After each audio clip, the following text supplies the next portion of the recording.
আজকে আমাকে আলোচনার টপিক দেওয়া হয়েছে পবিত্র কুরআনুল কারীমের 56 নম্বর সূরা সূরাতুল ওয়াকিয়া এর মৌলিক বিষয়গুলোর উপরে। ইনশাআল্লাহ তাআলা আমি চেষ্টা করছি আমার ক্ষুদ্র জ্ঞানে উক্ত সূরার মধ্য থেকে কিছু মৌলিক শিক্ষা সকলের সামনে উপস্থাপন করার জন্য। ওয়া মা তাওফীকি ইল্লা বিল্লাহ আলাইহি তাওয়াক্কালতু ওয়া ইলাইহি উনীব। আল্লাহ পাকের কাছে দোয়া করি আল্লাহ পাক আমাদের সবাইকে যেন আলোচনা শুনে বুঝে আমল করার তৌফিক দান করেন, আমিন। সূরাতুল ওয়াকিয়া পবিত্র কুরআনের 56 নম্বর সূরা, যেখানে আল্লাহ রাব্বুল আলামিন 96টি আয়াত নাযিল করেছেন এবং এটি একটি মাক্কি সূরা, অর্থাৎ এই সূরাটি রাসূলুল্লাহ সাল্লাল্লাহু আলাইহি ওয়াসাল্লামের মাক্কি যুগে নাযিল হয়েছে।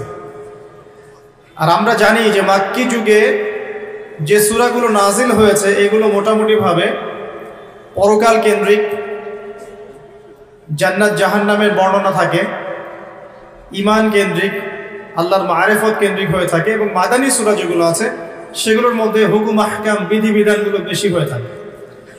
সূরাতুল ওয়াকিয়া এমনই একটা সূরা যেটা রাসূলুল্লাহ সাল্লাল্লাহু আলাইহি ওয়াসাল্লামের মাক্কি জীবনে নাযিল হয়েছে।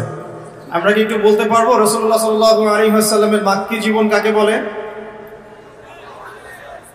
কত বছর নবী সাল্লাল্লাহু আলাইহি ওয়াসাল্লাম মক্কায় ছিলেন? তার পুরো নববী জীবনটা কত বছরের? 23 বছর। কত বছর মক্কায় ছিলেন? মোটামুটি ভাবে 13 বছর। তারপরের 10 বছর কোথায় ছিলেন? মদিনা। তো সূরাতুল ওয়াকিয়া এর ফজিলত সম্পর্কে আগে দুটো কথা বলি। প্রথম যে বর্ণনাটা বলছি সেটা হলো রাসূলুল্লাহ সাল্লাল্লাহু আলাইহি ওয়াসাল্লামকে একবার আবু বকর সিদ্দিক রাদিয়াল্লাহু আনহু বলেছিলেন, ইয়া রাসূলুল্লাহ, বলুন সাল্লাল্লাহু আলাইহি ওয়াসাল্লাম, আপনি তো বৃদ্ধ হয়ে যাচ্ছেন বা আপনাকে খুব বৃদ্ধ দেখাচ্ছে, বয়স্ক দেখাচ্ছে। তখন নবী সাল্লাল্লাহু আলাইহি ওয়াসাল্লাম বলেছিলেন যে আল কোরআনের 5টা সূরা আমাকে বৃদ্ধ বানিয়ে দিয়েছে। কয়টা সূরা? 5টা।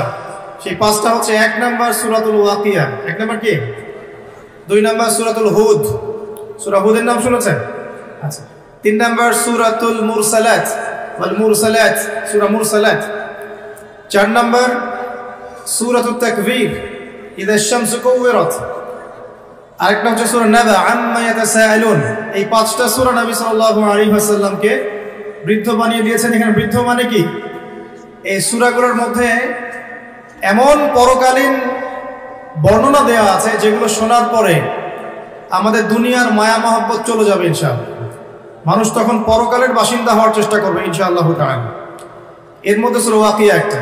অন্য একটা বর্ণনা পাওয়া যায় আব্দুল্লাহ বিন মাসউদ রাদিয়াল্লাহু আনহু থেকে, যদিও এই বর্ণনা নিয়ে অনেকের মাঝে কিছু ইখতিলাফ আছে। কেউ বলেছেন এটা একটু দুর্বল, আবার কেউ কেউ বলছেন এটা হাসান বা সহিহ। তো এখানে একটু মত পার্থক্য আছে। তারপরে আমি ফজিলতটা বলছি। তিনি বলছেন যে সূরাতুল ওয়াকিয়া যে ব্যক্তি প্রত্যেক রাতে তেলাওয়াত করবে, সূরাতুল ওয়াকিয়া যে ব্যক্তি প্রত্যেক রাতে তেলাওয়াত করবে, আল্লাহ রাব্বুল আলামিন ইনশাআল্লাহ ওই ব্যক্তিকে দরিদ্র রাখবেন না। একজন সাহাবী ইন্তেকালের আগে তার মেয়েদেরকে বলে যাচ্ছিলেন, তোমরা সূরা ওয়াকিয়া তেলাওয়াত করো। সূরা ওয়াকিয়া যে তেলাওয়াত করবে প্রতিনিয়ত প্রত্যেক রাতে, ইনশাআল্লাহ দারিদ্রতা তাকে স্পর্শ করবে না। যদি আমরা প্রাচুর্য চাই এবং হালাল সম্পদের প্রাচুর্য চাই, আমাদের উচিত হবে সূরা ওয়াকিয়ার উপর আমল করা। আল্লাহ পাক তৌফিক দান করুন।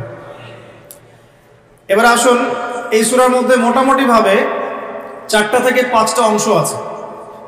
প্রথম অংশটাতে আল্লাহ রাব্বুল আলামিন ইযা ওয়াকাআতিল ওয়াকিয়া এখান থেকে শুরু করে প্রায় 10 নম্বর আয়াত পর্যন্ত আল্লাহ রাব্বুল আলামিন এখানে কিয়ামতের কথা বলছেন, যে কিয়ামত অবশ্যম্ভাবী, এটা ঘটবেই, এ বিষয়ে কোনো সন্দেহ নাই। এবং কিয়ামত যখন ঘটবে তখন মানুষ 3টা দলে ভাগ হয়ে যাবে। কয়টা দল? 3টা। একটা হচ্ছে ডান পার্শ্বওয়ালা আসহাবুল ইয়ামিন, যারা আল্লাহ রাব্বুল আলামিনের ডান দিকে থাকবে। একদল হচ্ছে আসহাবুশ শিমাল, যারা আল্লাহ রাব্বুল আলামিনের বাম দিকে থাকবে। আর এখানে বলা হচ্ছে আসহাবুল মাইমানাতি ওয়া আসহাবুল মাশআমা, অর্থাৎ ডানপন্থী এবং বামপন্থী। দুনিয়াতে যেমন আছে না ডানপন্থী বামপন্থী, আল্লাহ রাব্বুল আলামিনের কাছেও কিয়ামতের মাঠে একদল মানুষ আল্লাহ পাকের ডান দিকে থাকবে, আরেকদল থাকবে আল্লাহ পাকের বাম দিকে। ডান দিকে যারা থাকবে ইনশাআল্লাহ তাআলা নিশ্চিত তারা জান্নাতি, আর বাম দিকে যারা থাকবে কোনো সন্দেহ নাই তারা জাহান্নামী। এর সাথে সম্পৃক্ত একটা হাদিস আছে যে মেরাজের রাতে যখন নবী সাল্লাল্লাহু আলাইহি ওয়াসাল্লাম আল্লাহ পাকের সাথে সাক্ষাতের জন্য গিয়েছিলেন, তখন প্রথম আসমানে তার সাথে দেখা হয়েছিল আমাদের পিতা, আদি পিতা আদম আলাইহিস সালাম। আদম আলাইহিস সালাম একবার ডান দিকে তাকাচ্ছেন, একবার বাঁ দিকে তাকাচ্ছেন। যখন তিনি ডান দিকে তাকান তখন হাসতে শুরু করেন, আর যখন বাঁ দিকে তাকান তখন তিনি কাঁদতে শুরু করেন। এই দৃশ্যটা দেখে নবী সাল্লাল্লাহু আলাইহি ওয়াসাল্লাম জিবরাইল আলাইহিস সালামকে বলেছিলেন এর কারণ কি। তখন জিবরাইল আলাইহিস সালাম বলেছিলেন যে আদম আলাইহিস সালাম যখন ডান দিকে তাকান তখন তার সেই সব সন্তানদেরকে দেখতে পান যারা জান্নাতি, তখন তিনি হেসে ওঠেন, এবং যখন তিনি বাঁ দিকে তাকান সেই সব সন্তানকে দেখতে পারেন যারা জাহান্নামী, এটা দেখে তিনি কেঁদে ওঠেন। এখানে আমরা সেটাই পাচ্ছি। আরেকটা দলের কথা এখানে বলা হয়েছে, আস-সাবিকুন আস-সাবিকুন, অর্থাৎ অগ্রগামী, যারা প্রত্যেকটা ক্ষেত্রে অগ্রগামী। অর্থাৎ হাসরের মাঠে তিনটা দল দেখতে পারবো আমরা। এক দল আল্লাহ রাব্বুল আলামিনের ডান দিকে, যারা আসহাবুল মাইমানা, একটা দল হচ্ছে আল্লাহ পাকের বাম দিকে, আসহাবুল মাশআমা, আর একটা দল হবে আস-সাবিকুন আস-সাবিকুন, যারা আল্লাহ রাব্বুল আলামিনের সামনে থাকবে। কোথায় থাকবে? সামনে। এরা হচ্ছে অগ্রগামী। নবীগণ, সিদ্দিকগণ, শহীদগণ, তারা এই শ্রেণীর অন্তর্ভুক্ত হবে ইনশাআল্লাহ। আল্লাহ, আমরা দোয়া করি আল্লাহ পাক যেন আমাদেরকে তাদের অন্তর্ভুক্ত হওয়ার তৌফিক দান করেন। এরপরে সূরার একটা ফেজ আছে। প্রথম ফেজ মানে অংশের মধ্যে এই বিষয়টা আপনি পাবেন। দ্বিতীয় অংশে গিয়ে আপনি পাবেন যে জান্নাতি যারা আসহাবুল মাইমানা, তাদের নিয়ামত কি দেয়া হবে, তাদেরকে আল্লাহ পাক কি নিয়ামত দিবেন, এটা আল্লাহ রাব্বুল আলামিন এই সূরার প্রায় 40 নম্বর আয়াত পর্যন্ত আলোচনা করেছে। ঠিক আছে। এরপর আল্লাহ রাব্বুল আলামিন 41 নম্বর আয়াত থেকে শুরু করেছেন বাম দিকওয়ালা যারা, তাদের কি শাস্তি হবে, এই শাস্তিগুলোর ডিটেইলস বর্ণনা সূরা ওয়াকিয়ার 41 নম্বর আয়াত থেকে শুরু করে মোটামুটি ভাবে 60 নম্বর আয়াত পর্যন্ত আপনি পাবেন। এরপরে 60-এর পরে 61 নম্বর আয়াত থেকে একটা নতুন অধ্যায় শুরু হচ্ছে, যে এই পৃথিবীতে আল্লাহ পাক আমাদেরকে যে নিয়ামতগুলো দিয়েছেন এইগুলোর কথা আল্লাহ পাক স্মরণ করে দিচ্ছেন মোটামুটি ভাবে 74 নম্বর আয়াত পর্যন্ত। আর 75 নম্বর আয়াত থেকে শুরু করে শেষ পর্যন্ত আল্লাহ রাব্বুল আলামিন বলছেন কোরআন নাজিল হওয়া, কোরআনের গুরুত্ব, এর পবিত্রতা, মাহাত্ম্য, এবং কোরআন অনুযায়ী আমলের গুরুত্ব, এবং কোরআন অস্বীকারীদের পরিণতি, এবং শেষে গিয়ে আল্লাহ রাব্বুল আলামিন বলছেন এই তিন দলের মধ্যে কোন দলের পরিণতি কি হবে এবং আমরা কোন দলের অন্তর্ভুক্ত হতে চাই। এভাবে আল্লাহ রাব্বুল আলামিন সূরাটাকে শেষ করেছে। আমরা শুরুটা করতে চাচ্ছি শেষের অংশ থেকে, কারণ শেষের অংশের মধ্যেই মূল মেসেজটা আপনি পাবেন, পরেরগুলো আস্তে আস্তে আসবে রিলেটেড ভাবে। আমি শেষ থেকে শুরু করার চেষ্টা করছি, আল্লাহ পাক তৌফিক দান করুন, আমিন। আল্লাহ রাব্বুল আলামিন শেষের দিকে বলছেন 75 নম্বর আয়াতে, এখান থেকে বোঝার চেষ্টা করুন। আমরা জানি রাসূলুল্লাহ সাল্লাল্লাহু আলাইহি ওয়াসাল্লাম এমন একটা যুগে ছিলেন যে যুগটাকে আমরা বলি আইয়ামে জাহিলিয়াত। কি বলি আমরা? কেন আইয়ামে জাহিলিয়াত বলি? কারণ ওই যুগের মানুষেরা জাহেলি কাজের সাথে সম্পৃক্ত ছিল। প্রশ্ন আসবে কি কি কাজ তাহলে জাহেলি কাজ? উত্তর হচ্ছে ওই যুগের মানুষরা মোটামুটি ভাবে 5টা কাজ বেশি করতো। কয়টা কাজ ভাই? 5টা। একটু মনে রাখবেন, আমার সাথে একটু লাইভলি থাকেন। 1 নাম্বার, ওই যুগের মানুষরা শিরক করত। তাদের জীবনের প্রতিটা ক্ষেত্রেই তারা শিরকের পাপে নিমজ্জিত ছিল। 1 নাম্বার, তারা স্ট্যাচু ওয়ার্শিপ করত, মৃত মানুষের পূজা করত, তারা মাধ্যম পূজা করত, তারা কেউ কেউ নাস্তিকতায় বিশ্বাসী ছিল, কেউ বা আল্লাহ পাকের বিধান মানত না কিন্তু আল্লাহকে বিশ্বাস ঠিকই করত। তো শিরকের পাপ ছিল তাদের কমন পাপ, তারা প্রকৃতি পূজাও করেছে। দ্বিতীয় পাপটা ছিল সুদ। ওই যুগের মানুষেরা রিবা বা সুদের সাথে সম্পৃক্ত ছিল। এটা ছিল ওই যুগের অর্থনৈতিক মহামারী। এরপরে ওই যুগের মানুষরা মাদক দ্রব্যের সাথে সংশ্লিষ্ট ছিল। সমাজের একটা বড় অংশের মানুষ মাদক দ্রব্য সেবন করত। চতুর্থ পাপটা ছিল নারীর অবমাননা। ওই যুগের মানুষেরা নারী জাতিকে খুব একটা মূল্যায়ন করতো না। আমরা জানেন কন্যা সন্তানকে জীবিত কবর পর্যন্ত দেয়া হয়েছে। নারীদের বৈবাহিক তেমন কোনো অধিকার ছিল না, সম্পত্তির অধিকার তো অনেক দূরের কথা। জেনা ব্যভিচার একটা নিত্য নৈমিত্তিক ব্যাপার ছিল। ধর্ষণ, পরকীয়া, জেনা, ব্যভিচার, মেয়েদেরকে বিক্রি করা, এগুলো খুব কমন বিষয় ছিল। আর 5 নম্বর সমস্যা ছিল গোত্রীয় হানাহানি। সামান্য ইস্যুতেই বড় বড় যুদ্ধ হয়ে যেত বিভিন্ন গোত্রের মধ্যে। মূলত এই 5টাই ছিল আইয়ামে জাহিলিয়াতের সবচেয়ে বড় সমস্যা। এরকম একটা সমাজে নবী সাল্লাল্লাহু আলাইহি ওয়াসাল্লামকে আল্লাহ পাক নবী করে পাঠালেন, এবং 40 বছর পর্যন্ত কিন্তু ওহী আসেনি নবী সাল্লাল্লাহু আলাইহি ওয়াসাল্লামের কাছে, তারপরেও তিনি কোনোদিনও কোনো পাপের সাথে সম্পৃক্ত হন নাই। এখন সমাজের এই অসঙ্গতিগুলো নবী সাল্লাল্লাহু আলাইহি ওয়াসাল্লাম দূর করতে চাইতেন। এ কারণে যুবক বয়সে তিনি হিলফুল ফুজুর তৈরি করেছিলেন। কিন্তু হিলফুল ফুজুর সমাজের পুরো পাপের যে শেকড়, এটাকে উপড়ে ফেলতে সক্ষম হয়নি। কারণ একটা সমাজকে সংস্কার করতে হলে, অন্ধকারাচ্ছন্ন একটা সমাজকে আলোকিত করতে হলে মানুষের মস্তিষ্ক প্রসূত জ্ঞান, বিদ্যা আর বুদ্ধি যথেষ্ট নয়। প্রয়োজন হচ্ছে আল্লাহ পাকের পক্ষ থেকে ওহীর জ্ঞান। কি প্রয়োজন বলেন? আল্লাহ পাকের পক্ষ থেকে ওহীর জ্ঞান। কিন্তু সেই ওহীর জ্ঞান কিন্তু 40 বছর পর্যন্ত আসেনি। এসেছে 40 বছরে গিয়ে নবী সাল্লাল্লাহু আলাইহি ওয়াসাল্লাম যখন হেরা গুহায় আছেন, তখন তার কাছে আসলো প্রথম সূরা আলাকের 5টি আয়াত। ইকরা বিসমি রাব্বিকাল্লাযী খালাক, তারপর কি খালাকাল ইনসানা মিন আলাক, ইকরা ওয়া রাব্বুকাল আকরাম আল্লাযী আল্লামা বিল কলম আল্লামাল ইনসানা মা লাম ইয়ালাম। আগে একটু এটা অর্থগুলো দেখি। আল্লাহ পাক বলছেন, যে সমাজটা আপনি পরিবর্তন করতে যাচ্ছেন, এই সমাজের পরিবর্তন এভাবে হবে না। আগে কি করতে হবে? ইকরা, আগে পড়তে হবে। কি পড়তে হবে? বিসমি রাব্বিকাল্লাযী খালাক, আপনার সেই রবের নামে যিনি আপনাকে সৃষ্টি করেছেন। যে জ্ঞান আপনাকে আল্লাহ পর্যন্ত পৌঁছে দিবে, সেই জ্ঞান চর্চা আপনাকে করতে হবে। এটা 1 নম্বর। 2, খালাকাল ইনসানা মিন আলাক, যে আল্লাহ মানুষকে আলাক থেকে সৃষ্টি করেছেন, অর্থাৎ মানুষ এমনি এমনি পৃথিবীতে আসে নাই, তার একজন সৃষ্টিকর্তা আছেন। ইকরা ওয়া রাব্বুকাল আকরাম, আপনি পড়ুন আপনার সেই রবের নামে যিনি মহান, মহিমান্বিত, মহা সম্মানিত। আল্লাযী আল্লামা বিল কলম, যিনি মানুষকে কলম দ্বারা জ্ঞান শিক্ষা দিয়েছেন। পড়ার সাথে লেখার সম্পর্ক আছে। আল্লামাল ইনসান মা লাম ইয়ালাম, মানুষকে সেই জ্ঞান শিক্ষা দিয়েছেন যা মানুষ জানতো না। আল্লাহ পাক আদম আলাইহিস সালামকে সৃষ্টি করেই প্রথমে তাকে সমস্ত নাম শিক্ষা দিয়েছেন। ওয়া আল্লামা আদামাল আসমাআ কুল্লাহা, আল্লাহ পাক বলেন আমি আদমকে সমস্ত নাম শিক্ষা দিয়েছি। তার মানে আদম আলাইহিস সালাম সৃষ্টিগতভাবে জ্ঞানী ছিলেন না, আল্লাহ পাক তাকে জ্ঞান দিয়েছেন। অর্থাৎ আমরা যারা পৃথিবীতে আছি, আমরা সৃষ্টিগতভাবে জ্ঞানী নই, আল্লাহ পাক আমাদেরকে জ্ঞান দিয়েছেন।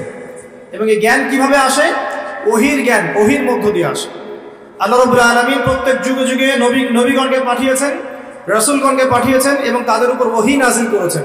সেই জ্ঞানটা ছড়িয়ে পড়েছে আদম সন্তানদের মধ্য থেকে, এবং সেই জ্ঞানের চর্চায় আমরা এখন সমাজ সংস্কারের প্রয়াস পাই, আলহামদুলিল্লাহ।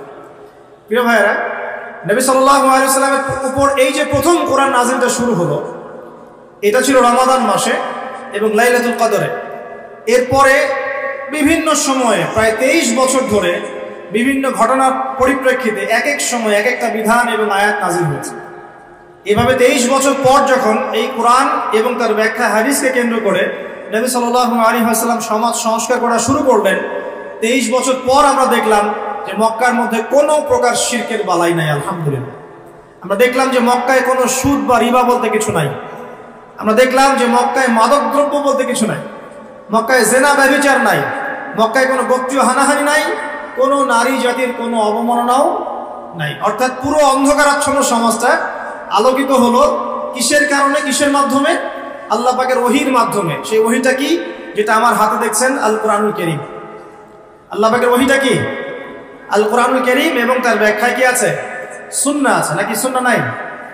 কোরআন এবং সুন্নাহ একত্রিত হয়েই তো ওহী। কিছু মানুষ এখন বের হয়েছেন দুঃখজনক, যারা বলেন যে কোরআন মানলেই হবে, হাদিস মানার কোনো প্রয়োজন নাই। এটা একটা ডাহা মিথ্যা কথা এবং এটা একটা ডাহা পথভ্রষ্টতা। এখান থেকে বের হওয়ার জন্য আমরা দাওয়াত প্রদান করব। কারণ হাদিস না মানলে আপনি কোরআনও মানতে পারবেন না। কারণ কোরআনে আল্লাহ পাক বলছেন সূরা হাশরের 7 নম্বর আয়াতে, ওয়া আতাকুমুর রাসূলু ফাখুযু, রাসূল যা দিয়েছেন তা গ্রহণ করো, ওয়া নাহাকুম আনহু ফান্তাহু, রাসূল যা যা থেকে বিরত থাকতে বলেছেন দূরে থাকো। এখন রাসূল যা বলেছেন সেগুলো কি আমরা কোরআনে পাবো না হাদিসে? রাসূল যা থেকে বিরত থাকতে বলেছেন সেগুলো কি আমরা কোরআনে পাবো না হাদিসে? তাহলে কোরআনের এই আয়াতকে মানতে হলে আমাকে হাদিস মানতেই হচ্ছে। যদি আমি হাদিস না মানি তাহলে কোরআনের এই আয়াতের উপরে আমল হচ্ছে না। অতএব আপনি কোরআন অস্বীকারী কাফের হয়ে যাবেন, নাউযুবিল্লাহ। আল্লাহ পাক হেফাজত করুন, আমিন। বলতে চাচ্ছিলাম, মাত্র 23 বছরে নবী সাল্লাল্লাহু আলাইহি ওয়াসাল্লাম পুরো আরবের পরিবেশ পরিবর্তন করে দিয়েছিলেন কোরআন এবং সুন্নাহকে হাতে নিয়ে। এখন আল্লাহ পাক এই 23 বছরে প্রথম 13 বছর নবীজিকে রেখেছেন মক্কায়, আর বাকি 10 বছর রেখেছেন মদিনায়। আর মক্কায় যে সূরাগুলো নাযিল হচ্ছিল এগুলোর মধ্যে পরকালের কনসেপ্ট বেশি ছিল। আল্লাহর তাওহীদ, পরকাল, মৃত্যু, হাসর, জান্নাত, জাহান্নাম, মিজান, পুলসিরাত, মানুষের দৃষ্টিভঙ্গি আগে পরিবর্তন করা হচ্ছিল। এই দুনিয়ার জীবনটা সাময়িক এবং এটা চিরস্থায়ী নয়, আমাদেরকে ফিরে যেতে হবে আল্লাহর কাছে। এই দুনিয়ার জীবনটা হচ্ছে একটা কর্মক্ষেত্র মাত্র, ফলাফলের জায়গা এটা নয়। এই কনসেপ্টটা পরিষ্কার করার জন্য আল্লাহ রাব্বুল আলামিন মাক্কি জীবনে কিন্তু খুব বেশি এই সুদের বিধান, জিহাদের বিধান, হ্যাঁ অন্যান্য যে বিধানগুলো আছে, পর্দার বিধান, এগুলো কিন্তু খুব একটা মক্কায় নাজিল হয়নি, মদিনায় গিয়ে নাজিল হয়েছে। আমার কথা কি বুঝতে পারছেন? আগে মানুষের আকীদাটাকে, মানুষের দর্শনটাকে চেঞ্জ করা হয়েছে। বস্তুবাদী দর্শন থেকে আগে পরকালমুখী দর্শনে মানুষকে নিয়ে আসা হয়েছে, আল্লাহর কাছে আত্মসমর্পণের দর্শনে আনা হয়েছে। এরপর আল্লাহ পাক একটা একটা করে বিধান দিয়েছেন, মানুষ অবনত চিত্তে আত্মসমর্পণ করেছে। অতএব দাওয়াতি কাজ করতে গেলে আগে এইভাবেই কাজ করা উচিত। আগে মানুষকে আল্লাহর দিকে নিয়ে আসতে হবে, তাওহীদের দিকে নিয়ে আসতে হবে, লা ইলাহা ইল্লাল্লাহের দিকে নিয়ে আসতে হবে, মুহাম্মদুর রাসূলুল্লাহর দিকে নিয়ে আসতে হবে। তারপরে আস্তে আস্তে দেখবেন ইনশাআল্লাহ সেই মানুষ নামাজ, রোজা, হজ, যাকাত, পর্দা সবই করবে। ইনশাআল্লাহ করবে না? আল্লাহ পাক এইভাবেই দাওয়াতটা দিতে বলেছেন নবী সাল্লাল্লাহু আলাইহি ওয়াসাল্লামকে। এর পরিপ্রেক্ষিতে এক পর্যায়ে সূরা ওয়াকিয়া নাযিল হয়। যে কোনো মাক্কি সূরা আপনি দেখবেন সেখানে হিস্ট্রি পাবেন, পূর্ববর্তী নবীদের ঘটনা পাবেন, আগেকার আম্বিয়া কেরামের ঘটনা পাবেন, জান্নাতের বর্ণনা পাবেন, জাহান্নামের আযাবের বর্ণনা পাবেন, মৃত্যু, পরকাল, মিজান, পুলসিরাত এগুলোর কথা পাবেন মাক্কি সূরাগুলোর মধ্যে। সূরা ওয়াকিয়ার মধ্যে আল্লাহ পাক এটাই বলেছেন। আমি শেষ থেকে করছি এই কারণে, আল্লাহ পাক বলছেন বিসমিল্লাহির রহমানির রহিম, ফালা উকসিমু বিমাওয়াকি'ন নুজুম। খেয়াল করুন, আল্লাহ পাক বলছেন আমি কসম করছি, আল্লাহ পাক বলছেন আমি কসম করছি নক্ষত্রগুলোর অবস্থান স্থলের। একটু কথাগুলো খুবই উঁচু মানের, উঁচু বালাঘাতের, একটু মনোযোগ দিতে হবে। আল্লাহ পাক বলছেন যে আমি কসম করছি নক্ষত্রগুলোর অবস্থান স্থলের। এটা একটা বিশাল কসম, ইন্নাহু লাকাসামুন লাউ তা'লামুনা আযীম। আর আমি এখন যে কসমটা করলাম, এই কসমটা একটা বিশাল বিষয়ের কসম, কিন্তু তোমরা এটা বুঝতে পারছো না। কিভাবে বিশাল বিষয় আগে এটা বোঝেন। নক্ষত্রের অবস্থানগুলো এত সূক্ষ্ম, যদি কখনো আপনি আকাশের তারা দেখে থাকেন এবং অ্যাস্ট্রোনমি সম্পর্কে আপনার কোনো সামান্য ধারণাও থেকে থাকে, আপনি বুঝতে পারবেন যে এই মহাবিশ্বে আমাদের আকাশে যে তারাগুলো দেখা যায়, এই তারাগুলোর অবস্থান খুবই সূক্ষ্ম। এক একটার থেকে এক একটা ডিস্টেন্স যদি 1 ইঞ্চিও কম বেশি হয়ে যায়, এই অভিকর্ষ বল, মহাকর্ষ বলটা কলাপস করবে, এত সূক্ষ্ম। আমরা এখন বলি না যে বিগ ব্যাং থেকে মহাবিশ্ব সৃষ্টি হয়েছে, কেউ সৃষ্টি করে না, নাউযুবিল্লাহ। অথচ এই মহাবিশ্বের প্রতিটা গ্রহ, নক্ষত্র, গ্যালাক্সি, সৌরজগৎ, চন্দ্র, সূর্য, পৃথিবী এগুলো এত সূক্ষ্ম গাণিতিক ব্যাখ্যায় আছে, এত সূক্ষ্ম গাণিতিক সূত্র মেনে চলে, যার একটু ডানে বামে গেলেই মহাবিশ্ব কলাপস করে যাবে। শুধু যদি সূর্যটাকে 1 হাত এগিয়ে দেওয়া হয়, তাহলে এই পৃথিবীর অর্ধেকের বেশি জায়গা মরুভূমি হয়ে যাবে। আর যদি সূর্যটাকে 1 হাত পিছিয়ে দেওয়া হয়, তাহলে এই পৃথিবীর একটা বড় অংশ বরফের চাদরে ঢেকে যাবে। শুধু যদি চাঁদকে একটু এগিয়ে দেওয়া হয়, পৃথিবীর একটা বড় অংশ সমুদ্রের পানিতে ভেসে যাবে। আর চাঁদকে যদি একটু পিছিয়ে দেওয়া হয়, ভাটা পড়ে যাবে, সাগরের স্রোত পাবেন না আপনি। কথাগুলো বুঝতে হলে আপনাকে অ্যাস্ট্রোনমি জানতে হবে, কিছুটা হলেও আপনাকে এগুলো পড়াশোনা করতে হবে। আল্লাহ পাক বলছেন তারাগুলোর অবস্থানের কসম করছি আমি আল্লাহ। আর তোমরা যদি জানতে যে কসমটা কত বিশাল, অর্থাৎ এটা একটা বিশাল মানের কসম, তারাগুলোর অবস্থানের কসম। এখানে কোরআনের আয়াতকে তারার সাথে তুলনা কেন করা হচ্ছে, একটা বিষয় আছে। আপনি যদি তারাগুলোর অবস্থান স্থল মেলাতে পারেন, আপনি পথ খুঁজে পাবেন। মনে করেন পৃথিবীতে কোনো ঘড়ি নাই, সব শেষ, আপনি সমুদ্রে চলাফেরা করছেন, কোন দিক পূর্ব, কোন দিক পশ্চিম, কোনটা উত্তর, কোনটা দক্ষিণ, আপনি বুঝতে পারবেন অনলি তারা দেখে, আর কোনো সুযোগ নাই। আগেকার নাবিকরা এইভাবে তারা দেখে পথ চলত। একটু রিল্যাক্সে যদি রাতের বেলা তারা দেখতে পারেন, আপনি দেখবেন আপনি খালি চোখেই বুঝতে পারবেন তারাগুলোর মধ্যে একটা গাণিতিক সূত্র আছে। যদি আপনি জ্যামিতি বুঝে থাকেন, এক একটা থেকে একটা ডিস্টেন্স, তার থেকে আরেকটা ডিস্টেন্স দেখবেন সমান। কারোর সাথে ত্রিভুজ আকৃতি, কারোর সাথে চতুর্ভুজের আকৃতি, কারোর সাথে বর্গাকৃতি তারাগুলো আছে, এত সূক্ষ্ম হবে। আল্লাহ পাক এগুলো এমনি এমনি সৃষ্টি করেন নাই। আল্লাহ পাক বলেছেন এই তারাগুলো হিফজন, মানে এগুলো শয়তানকে প্রতিহত করে দেয়। শয়তান যদি উপরে উঠে খবর নেওয়ার জন্য আল্লাহ পাক এরকম উল্কাপিণ্ড নিক্ষেপ করেন তাদের পিছনে। আল্লাহ পাক বলছেন তারাগুলোর অবস্থান স্থিতি তোমাদেরকে পথ দেখাবে, ঠিক যেমন কোরআনের আয়াতগুলো তোমাদেরকে পথ দেখায়। এখানে একটা বিষয় বোঝার চেষ্টা করুন। আপনি যদি তারাগুলোর অবস্থান মেলাতে পারেন তাহলে যেমন আপনি পথ খুঁজে পাবেন, ঠিক তেমনি আপনি যদি কোরআনের এক আয়াতকে আর এক আয়াতের সাথে মেলাতে পারেন তাহলে হেদায়েত খুঁজে পাবেন। আমি কি বোঝাতে পারছি?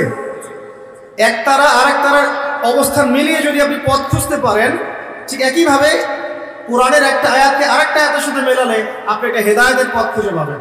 এই কারণে তারাগুলোর সাথে কোরআনের আয়াতকে তুলনা করা হচ্ছে।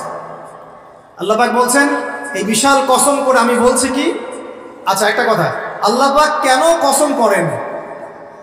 আল্লাহ রাব্বুল আলামিন সবসময় এমন কিছুরই কসম করেন যেটা খুব বেশি ইম্পর্টেন্ট। আল্লাহ পাক অহেতুক কোনো কিছু কসম করেন না। আল্লাহ পাক বলছেন ওয়াল আসরি, সময়ের কসম, মানে সময়টা খুব ইম্পর্টেন্ট জিনিস। আল্লাহ পাক বলছেন তিন ফলের কসম, তিন ফল গুরুত্বপূর্ণ। ওয়া জাইতুন, জাইতুন ইম্পর্টেন্ট। ওয়া তুরি সিনিন, তুর পাহাড়, সিনাই পাহাড় ইম্পর্টেন্ট। ওয়া দুহা, অপরাহ্নের শপথ। ওয়া লাইল, রাতের শপথ। ঠিক আছে? আল্লাহ পাক কোনো ক্ষেত্রে ফালা ওয়া রাব্বুক, তোমার রবের কসম, এটাও বলেছেন, নিজের কসম নিজে করেছেন। তো আল্লাহ পাক নিঃসন্দেহে সেই বিষয়ের কসম করেন যেটা আমাদের কাছে অনেক বেশি ইম্পর্টেন্ট।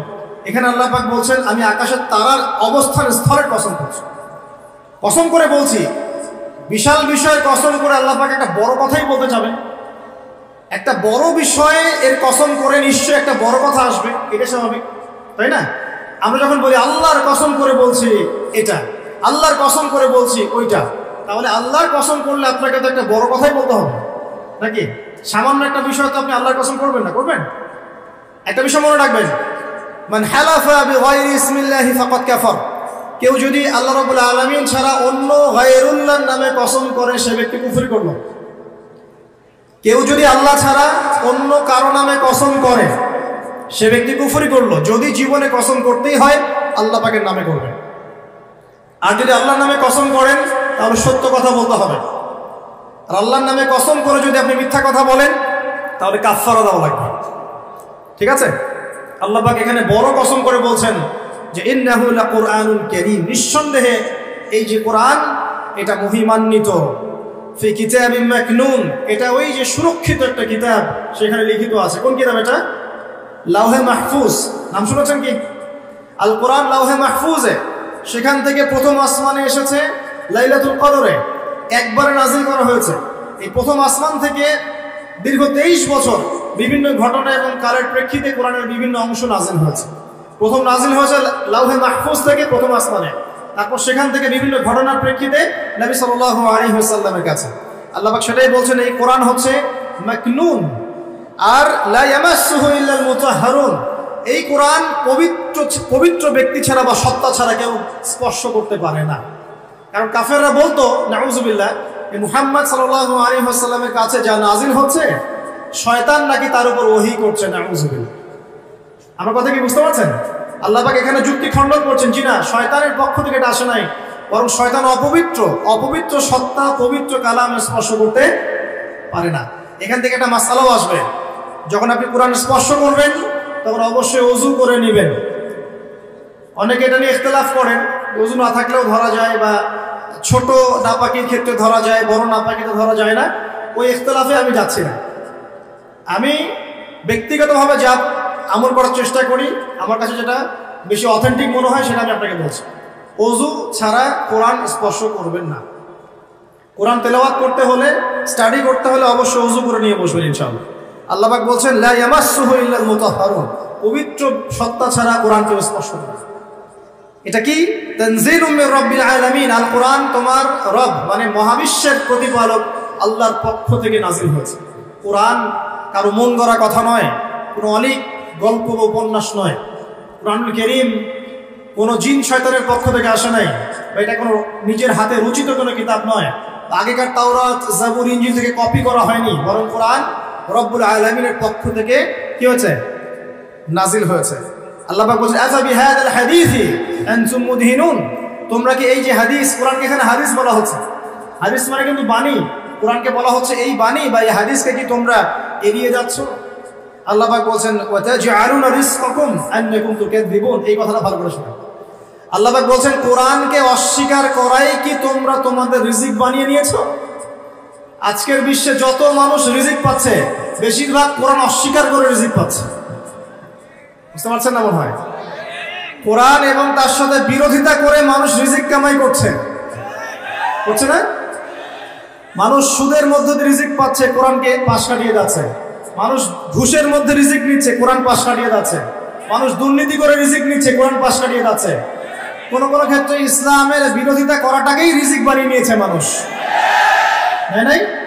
কত মানুষ বই লিখছে ইসলামের বিরুদ্ধে, টকশো করছে ইসলামের বিরুদ্ধে, বক্তব্য দিচ্ছে ইসলামের বিরুদ্ধে, সংগঠন চালাচ্ছে ইসলামের বিরুদ্ধে। মানে আল্লাহ পাক বলছেন তোমরা কি কোরআনের বিরোধিতা করাটাকেই রিজিক বানিয়েছো? কত চমৎকার কথা, তাই না? বাস্তবে তাই হচ্ছে না? বাস্তবে এটাই হচ্ছে। খুব কম সংখ্যক মানুষ বাদ দিয়ে বেশিরভাগ তার বিরোধিতা করেই রিজিক অর্জন করার চেষ্টা করছে। আল্লাহ পাক আমাদেরকে বোঝার তৌফিক দান করুন, আমিন। আল্লাহ পাক বলেন ফালাউলা ইযা বালাগাতিল হুলকুম, কতদিন করবে এভাবে, কতদিন চলবে এভাবে? ফালাউলা ইযা বালাগাতিল হুলকুম, ওই কথা স্মরণ করো যখন তোমাদের প্রাণ জানটা চলে আসবে হুলকুমে। হুলকুম কোনটা? যেখান থেকে আপনি হা আইন এগুলো উচ্চারণ করেন, তাই না? নাকি ওস্তাদরা আছেন না এখানে? এটা হুলকুম। বাই দ্য ওয়ে, এখন অবশ্য একটা যুগ চলছে, এখন শায়েখ হতে কোরআন তেলাওয়াত করা শেখা লাগে না। এমনি এমনি মানুষ শায়েখ হয়ে যেতে পারে, এটা আলাদা বিষয়। তবে কোরআন বিশুদ্ধ করে তেলাওয়াত করা শিখতে হবে না? হুলকুম থেকে যে অক্ষরগুলো আসে আমরা তো জানি। আল্লাহ পাক বলছেন তোমাদের প্রাণ যখন হুলকুমে চলে আসবে সেই সময় তোমরা বুঝতে পারবে। কি বুঝবে? ওয়ানতুম হিনা ইযা তানজুরুন, তোমরা তখন ফেলফেল করে তাকিয়ে থাকবে। তাকিয়ে থাকে না মানুষ? কেউ যখন মারা যাচ্ছে আপনার সামনে, কারো কিছু করার আছে? আশপাশের মানুষ ফেলফেল করে তাকিয়ে থাকে না? কিচ্ছু করার নাই।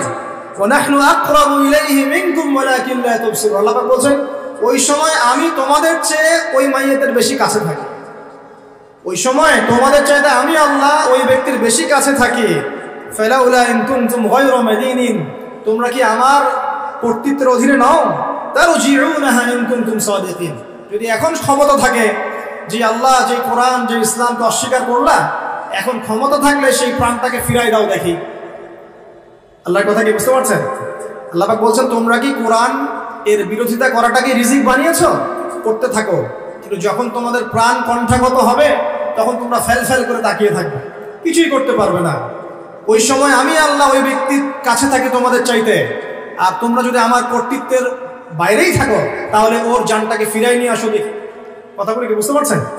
আমি আসলে কোরআন অনুবাদ করতেও পারছি না এবং ব্যাখ্যাও করতে পারছি না, আমার অপারগতা। আমি এখন এই বয়সে এসে ফিল করি যে আমি আসলে ইসলামের মনে হয় 5 থেকে 10% জ্ঞান অর্জন করতে পারি না। আমার কাছে এটাই ফিল হয়। আমি যত বেশি জ্ঞান অর্জনের সাগরে ডুব দিয়েছি বা দিচ্ছি, আমার কাছে এটাই মনে হচ্ছে যে আমি এখন পর্যন্ত 10% জ্ঞান অর্জন করতে পারি নাই, এখনো ডুবি দিতে পারি নাই। মণিমুক্ত আহরণ করে কিভাবে আপনাদের সামনে উপস্থাপন করবো এটা আমার জানা নেই। তবে আমি আমার জায়গা থেকে চেষ্টা করছি।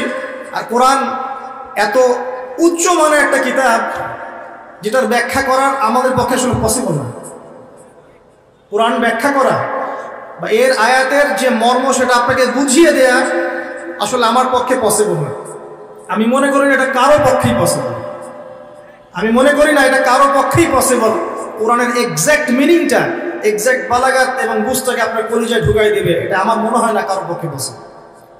একজন ব্যক্তি তার পক্ষে সম্ভব ছিল, তিনি ছিলেন আমাদের প্রিয় নবী মুহাম্মদ রাসূলুল্লাহ সাল্লাল্লাহু আলাইহি ওয়াসাল্লাম এবং তার সাহাবায়ে কেরাম রাদিয়াল্লাহু আনহুম যা শিখেছেন যদি তাদেরকেও পেতাম তাহলে হয়তো কিছু আমরা অ্যাচিভ করতে পারতাম। তারপরের জেনারেশনকে যদি পেতাম তাও কিছু অ্যাচিভ করতে পারতাম।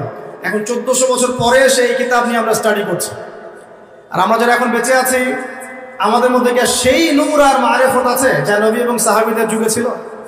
তাহলে কিভাবে আমি আপনাকে কোরআনের পুরো অথেন্টিসিটি এবং এই ইন্টারপ্রিটেশন আপনাকে বোঝাবো কিভাবে? আসলে আমার পক্ষে সম্ভব না। চেষ্টা করছি, শুধু অনুবাদ করে শোনাতে পারছি, আমি ব্যাখ্যা আপনার সামনে করতে পারছি না।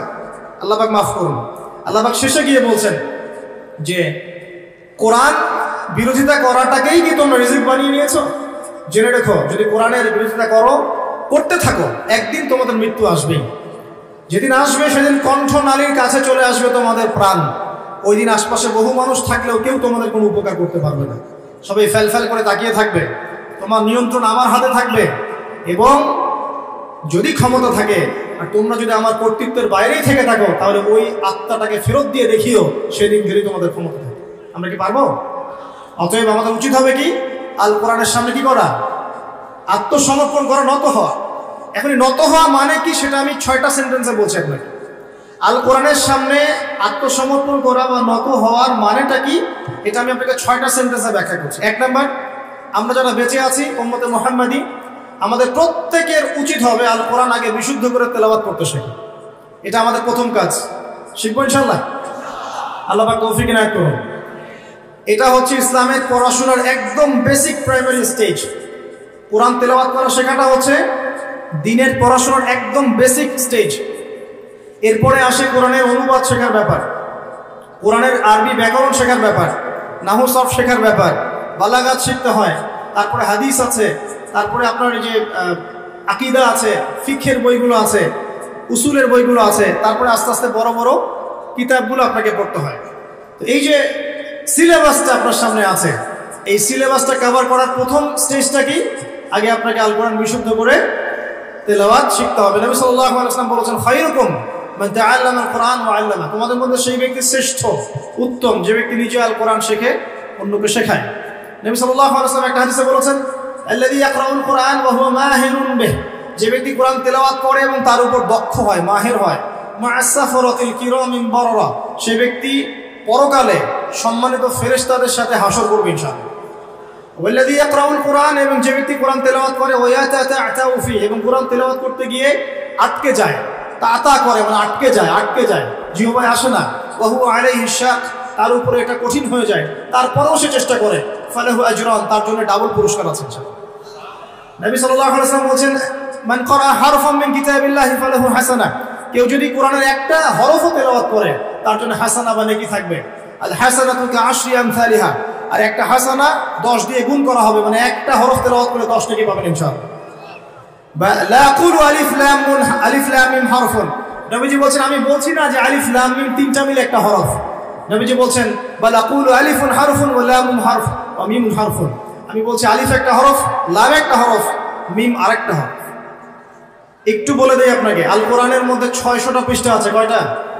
600 পৃষ্ঠাকে 30 পারায় ভাগ করা হয়েছে, মানে প্রত্যেক 20 পৃষ্ঠায় একটা করে পারা শেষ হবে, প্রত্যেক 20 পৃষ্ঠায় একটা পারা শেষ হবে। কোরআনের একটা পৃষ্ঠা খুলে দেখবেন যে এখানে মোটামুটি ভাবে 15টা লাইন থাকবে, প্রত্যেকটা লাইনে গড়ে এভারেজ 9টা থেকে 10টা করে শব্দ থাকে। এই হিসেবে কোরআনের একটা পৃষ্ঠার মধ্যে আপনি 135 থেকে 140টা শব্দ পাবেন। এখন এটাকে 600 দিয়ে গুণ করলে আপনি দেখবেন এখানে 77,800টার মতো শব্দ আছে, প্রায় অ্যাপ্রক্সিমেটলি নিয়ার অ্যাবাউট 78,000 ওয়ার্ডস এই কোরআনের মধ্যে আছে। আর মজার বিষয় হচ্ছে এই 78,000 শব্দগুলো সবগুলোই কিন্তু নতুন নতুন শব্দ নয়, বরং এই শব্দগুলো বের হয়েছে মাত্র 4 থেকে 4,500 শব্দ থেকে। মানে আপনি 4 থেকে 4,500 শব্দ, এর অর্থ, এর গ্রামার যদি বুঝতে পারেন ইনশাআল্লাহ আপনি 100% কোরআন বুঝতে পারবেন। কোরআনকে আল্লাহ পাক বলেন, ওয়ালাকাদ ইয়াসসারনাল কুরআনা লিযিকরি ফাহাল মিন মুদ্দাকির, আমি আল কোরআনকে বোঝার জন্য সহজ করে দিয়েছি, কেউ কি আছো উপদেশ গ্রহণ করবে? আল্লাহ পাক একই সূরার মধ্যে 4 বার বলেছেন, সূরা কমার আয়াত নম্বর 17, 22, 32, 40। তো প্রথম কাজ প্রিয় ভাইরা, এখন যদি আপনি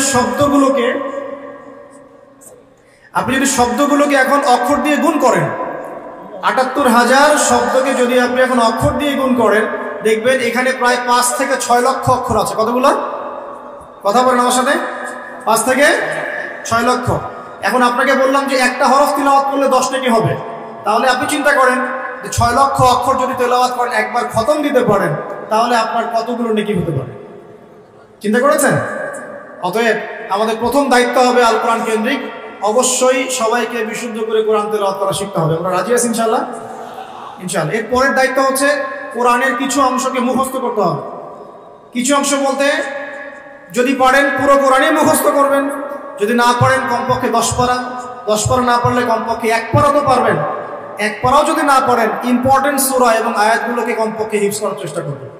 যেমন সূরা বাকারার প্রথম 5 আয়াত, সূরা বাকারার 255 নম্বর আয়াত আয়াতুল কুরসি, সূরা বাকারার শেষের 3টা আয়াত, সূরা আলী ইমরানের শেষের 10 আয়াত, সূরা মুলক, সূরা কাহফের প্রথম 10 শেষ 10, সূরা সফফাত প্রথম 10, সূরা জিন প্রথম 10, সূরা হাশর শেষের 3, সূরা কাফিরুন, সূরা নাস, ফালাক, ইখলাস, সূরা লাহাব, তারপরে সূরাতুল মুমিনুনের শেষের আয়াতগুলো।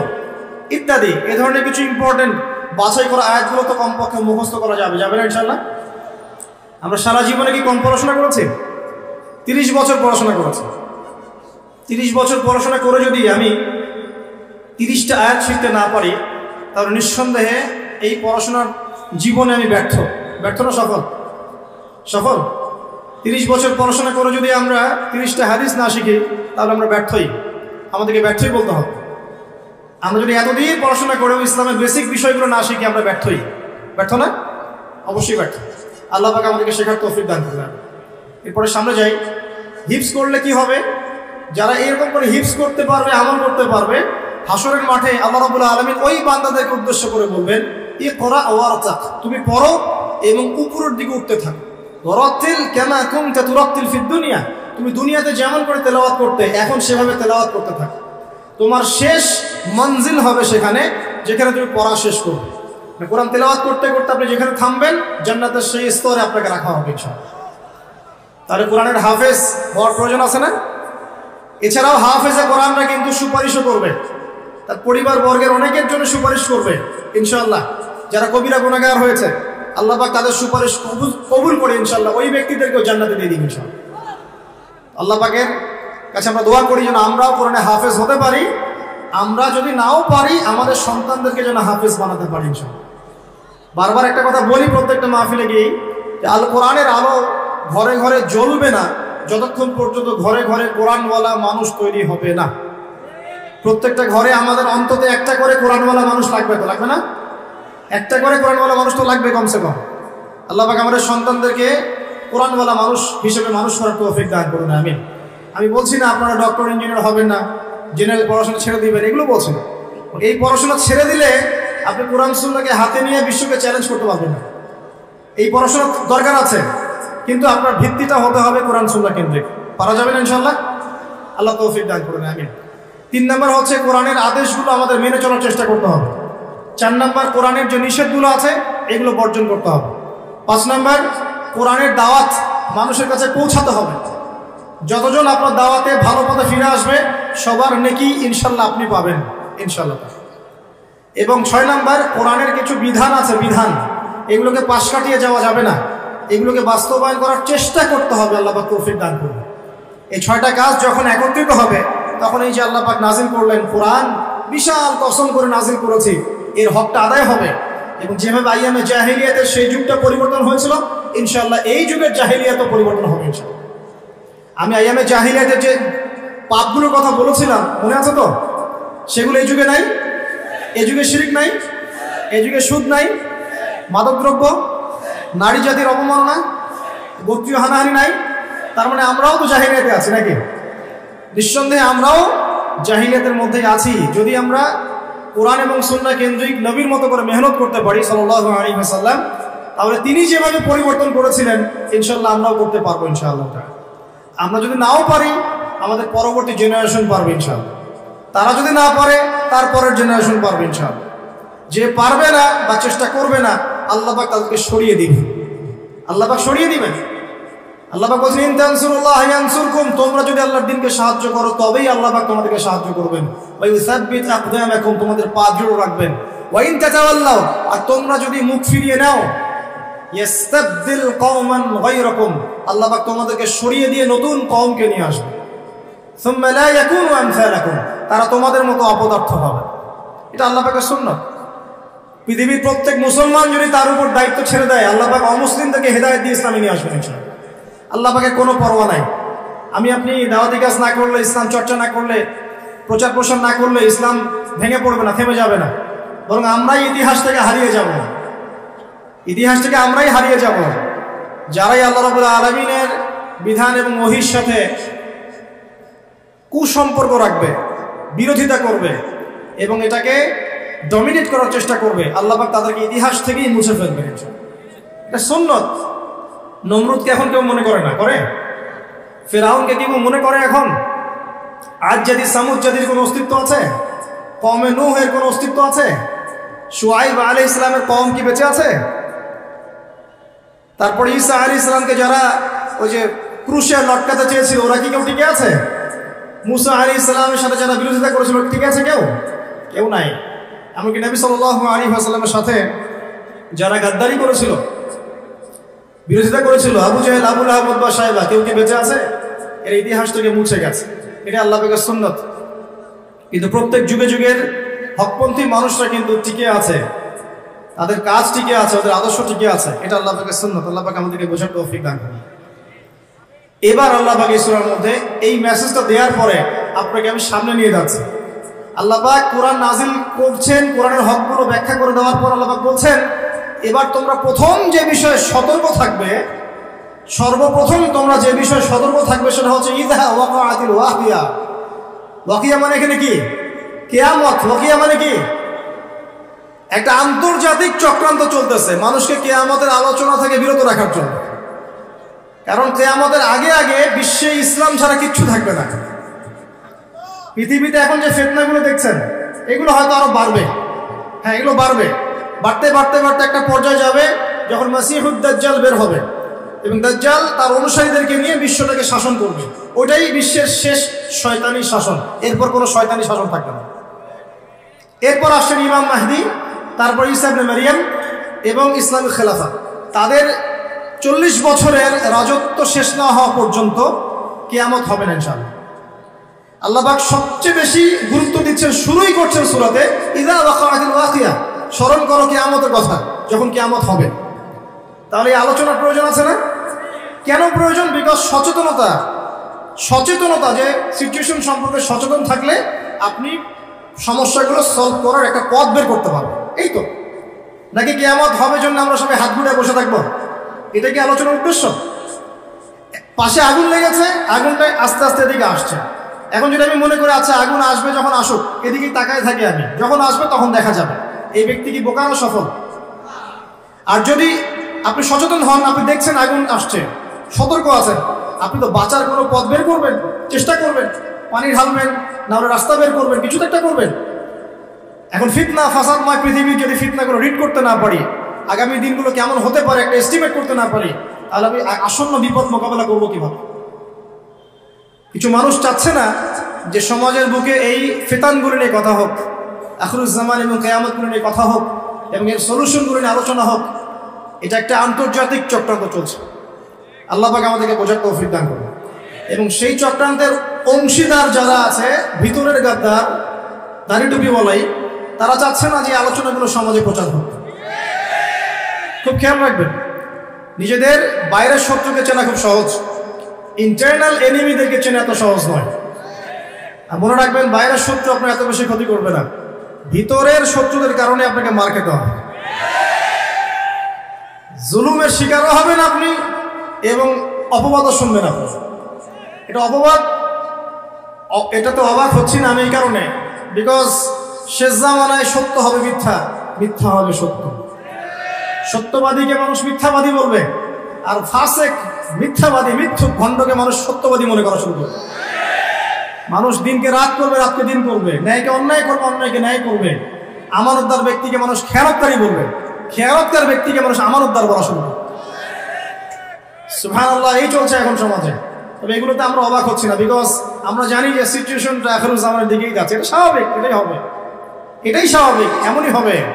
কিন্তু এর মধ্যেও আমাদেরকে আল্লাহর ভয়ে কলবে জীবিত রাখতে হবে, নবীর সুন্নতে আমল করতে হবে, চেষ্টা করতে হবে এই ফিতনা থেকে বাঁচার পথ পদ্ধতি বের করার। কমপক্ষে আপনি আপনার পরিবারটাকে নিয়ে ভাববেন, অন্যের কথা না হয় বাদই দেন, কিন্তু অ্যাটলিস্ট আপনি আপনার পরিবারটাকে নিয়ে চিন্তা করবেন। চিন্তা করে দেখবেন কোন পরিবেশে আপনি সন্তানকে মানুষ করছেন, কোথায় পড়াশোনা করাচ্ছেন, আপনার মেয়েটার সামনে কোন পরিবেশ ফেস করবে, এই সমাজের মধ্যে সে কি তার ইজ্জত ধরে রাখতে পারবে? চিন্তা করবেন, ওই মেয়ে কি তার সম্ভ্রমের অধিকার ঠিক মতো রক্ষা করতে পারবে? ও কি জিনায় লিপ্ত হওয়া থেকে বাঁচতে পারবে? ও কি ধর্ষণের শিকার হওয়া থেকে বাঁচতে পারবে? চিন্তা করে দেখে নিন কোন সিচুয়েশনে আমরা আমাদের প্রজন্মকে রেখে যাচ্ছি। আমার ভাই কি মাদক থেকে দূরে থাকতে পারবে? আমার ভাই কি মাদকাসক্ত পরিবেশ থেকে নিজেকে বাঁচাতে পারবে? শিরকের সয়লাভ চলছে, আমাদের ভাইরা কি তাওহীদ শিখতে পারবে? সিচুয়েশন রিড করেন।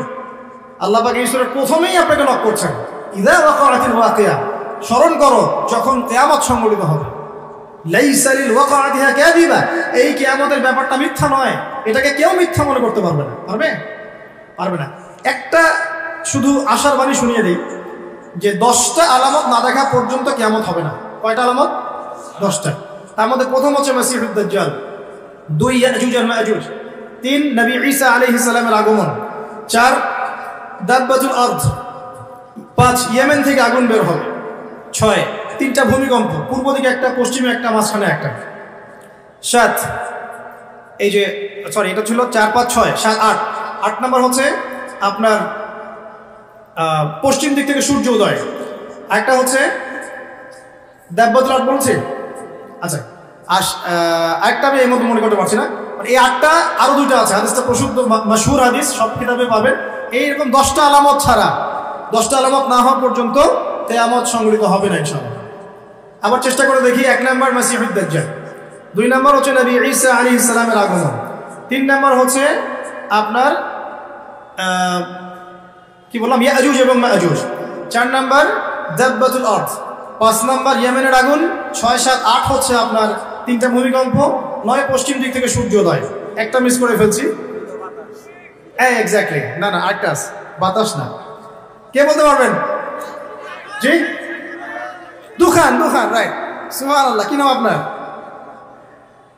আপনি হাদিয়া নিয়ে যান আমার কাছে। দুখান, দুখান, দুখান মানে হচ্ছে ধোঁয়া, মানে ধোঁয়া দিয়ে পুরো আকাশ ছেয়ে যাবে। তো এই 10টা কি এসেছে? 10টা এসেছে কি? 10টার একটাও কিন্তু আসে না, কিন্তু মাইনরগুলো কিন্তু সব দেখতে পারবেন না? এই উঁচু উঁচু বিল্ডিং এর প্রতিযোগিতা দেখা যায়, সমাজের সবচেয়ে দরিদ্র মানুষ যে উঁচু উঁচু বিল্ডিং নির্মাণ করছে, এটা কি দেখা যাচ্ছে? সর্বস্তরে সুদ দেখা যাচ্ছে, জেনা বাড়ছে না কমছে, মাদকদ্রব্য বাড়ছে না কমছে, অশ্লীলতা বেহায়াপনা বাড়ছে না কমছে, এই যে নগ্ন মুভিজ পর্নোগ্রাফি বাড়ছে না কমছে, মুসলিমদের ফাটল বিভক্তি বাড়ছে না কমছে, সময় সংকীর্ণ হচ্ছে কিনা, আল্লাহর আযাব গজবগুলো আসছে কিনা একটা একটা, মুসলিমরা সারা বিশ্বে মার খাচ্ছে কিনা, কতগুলো নেবেন? নারীরা কি ছেলেদের পোশাক পরছে? ছেলেরা কি মেয়েদের পোশাক পরছে? বলতে গেলে এটা নিয়ে আলোচনা করতে হবে, পরে নিয়েন। যেগুলো 10টা বাদ দিয়ে যতগুলো দেখা যায়, এগুলোর প্রায় 95% আমরা সমাজে দেখতে পাচ্ছি না? আচ্ছা, আল্লাহ পাক আপনাকে শুরুতেই সতর্ক করছেন যে আপনাকে আগে কিয়ামত সম্পর্কে সতর্ক থাকতে হবে। লাইসা লিওয়াকাতিহা কাযিবা, এটাকে কেউ মিথ্যা প্রতিপন্ন করতে পারবে না। তারপর কি? খাফিদাতুর রাফিআ, এটা কিছু মানুষকে উঁচু করবে, কিছু মানুষকে নিচু করবে। মানে যারা দুনিয়াতে আল্লাহ পাকের হুকুম আহকাম মেনে চলবে, কিয়ামতের মাঠে মাথা উঁচু করে থাকবে ইনশাআল্লাহ। আর যারা দুনিয়াতে আল্লাহ পাকের বিধিবিধানে পরোয়া করবে না, তার অবনত চিত্তে থাকবে, মাথা নিচু হয়ে যাবে ইনশাআল্লাহ। আজকে দুনিয়ায় মাথা উঁচু করে লাভ নাই, যদি আল্লাহ এবং তার রাসূলের বিরুদ্ধাচরণ করেন, কাল কিয়ামতে মাথা হেড হয়ে যাবে ইনশাআল্লাহ। আর আজকে ঈমানের কারণে যদি আপনার মাথা নিচু হয়ে থাকে, ইনশাআল্লাহ কাল কিয়ামতে আপনার মাথা উঁচু হবে ইনশাআল্লাহ। ইদা রুজ্জাতিল আরদু রাজ্জান, আল্লাহ পাক বলেন যখন এই পৃথিবীর আরদ, জমিনটা প্রবলভাবে কম্পিত হতে থাকবে। যেমন একটা সূরা আছে না, ইদা যুলজিলাতিল আরদু জিলজালাহা ওয়া আখরাজাতিল আরদু আথকালাহা ওয়া ক্বালা লিল ইনসানু মা লাহা। তো এটা এই সূরার সাথে কানেক্টেড। আমি বললাম যে একটা আয়াত আরেকটা আয়াতের সাথে কানেক্টেড, ঠিক আছে? ওয়া বুসাতিল জিবালু বাসসা, এই যে পাহাড়গুলো দেখছেন, এই হিমালয়, মাউন্ট এভারেস্ট, হাবিজাবি যত কিছু, সবগুলো ধুলা হয়ে যাবে। কি হয়ে যাবে? চিন্তা করতে পারেন কিয়ামতের প্রকম্পন কত ভয়াবহ হবে। এত বড় বড় পাহাড়গুলো, আর পাহাড় সম্পর্কে যারা একটু পড়াশোনা করেছেন, পাহাড়ের বেশিরভাগ অংশ কিন্তু মাটির নিচে আছে। এটা পেরেকের মতো গেঁথে দেওয়া আছে, উপরে শুধু অল্প একটু অংশ দেখা যায়, নিচেই বেশি অংশ আছে। এই পুরো পাহাড়টা ধুলিকণা হয়ে যাবে, ধুলিকণা। আল কারিয়াতু মাল কারিয়া ওয়া মা আদরাকা মাল কারিয়া ইয়াওমা ইয়াকুনু নাসু কাল ফারাশিল মাবথুস ওয়া তাকুনুল জিবাল কাল ইহনিল মানফুস। এই যে হচ্ছে আপনার পাহাড়ের কথা দেখেন, আসলে পাহাড় একদম ধুলো হয়ে যাবে। আল্লাহ পাক আরো বলছেন ফাকানাত হাবাআন মুনবাসসা ওয়া কুনতুম আজওয়াজান সালাসা। এবারে কিয়ামতের মাঠে মানুষ যখন উঠবে, তখন 3টা দল হয়ে যাবে। কয়টা দল? 3টা। একটা হচ্ছে আসহাবুল মাইমানাতি মা আসহাবুল মাইমানা, একটা হচ্ছে ডানপন্থী, কতই না সৌভাগ্যবান সেই ডানপন্থীরা। ওয়া আসহাবুল মাশআমাতি মা আসহাবুল মাশআমা, একটা বামপন্থী, কতই না হতভাগা সেই বামপন্থী। ওয়াস সাবিকুন আস-সাবিকুন, আরেকটা হচ্ছে অগ্রগামী দল, যারা পৃথিবীতে ঈমানের এবং আমলের সব কাজে অগ্রগামী ছিল। তো কিয়ামতের মাঠে 3 দল হবে। উলাইকাল মুকাররাবুন, এরা হবে আল্লাহ পাকের নৈকট্যশীল বান্দা। ফি জান্নাতিন নাঈম, এরা জান্নাতুন নাঈমে থাকবে, মানে যেটাতে স্বাচ্ছন্দ্যময় একটা জান্নাতে তারা বসবাস করবে ইনশাআল্লাহ তাআলা। সুল্লাতুম মিনাল আউয়ালিন, পূর্ববর্তীদের মধ্য থেকে বেশি হবে।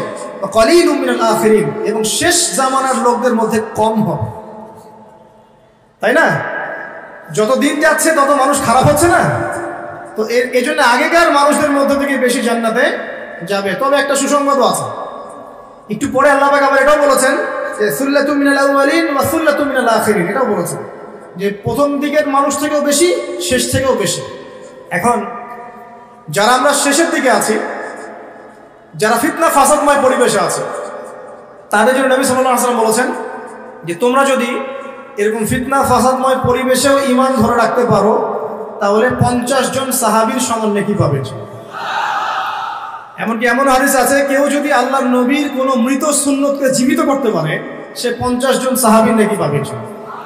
অন্য একটা হাদিসে আসছে 50 জন শহীদ সাহাবীর সমান নেকি হবে। সাহাবী বলছিলেন মিনহুম আও মিন্না ইয়া রাসূলুল্লাহ, হে আল্লাহর রাসূল, এই 50 জন কি আমাদের মধ্যে না ওদের মধ্যে? নবী সাল্লাল্লাহু আলাইহি ওয়াসাল্লাম বলেন বাল মিনকুম, তোমাদের মধ্য থেকে। সুবহানাল্লাহ।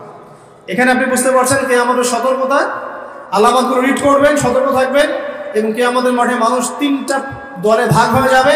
বামপন্থীরা জাহান্নামী, ডানপন্থীরা জান্নাতি। এটা সাধারণ জান্নাতীরা, এবং সামনে যারা, এরা হচ্ছে সাবিকুনাল আউয়ালিন, মানে প্রত্যেকটা কাজেই অগ্রগামী ইনশাআল্লাহ। এরা জান্নাতুন নাঈমের মধ্যে থাকবে। এখানে নবীগণ, শহীদগণ, সিদ্দিকগণ থাকবেন ইনশাআল্লাহ। আমরা দোয়া করি আল্লাহ পাক আমাদের সবাইকে সেখানে থাকার তৌফিক দান করুন। যদি সেখানে থাকতে নাও পারি, আল্লাহ পাক অ্যাটলিস্ট ডানপন্থীওয়ালা বানিয়ে দিন, আমিন।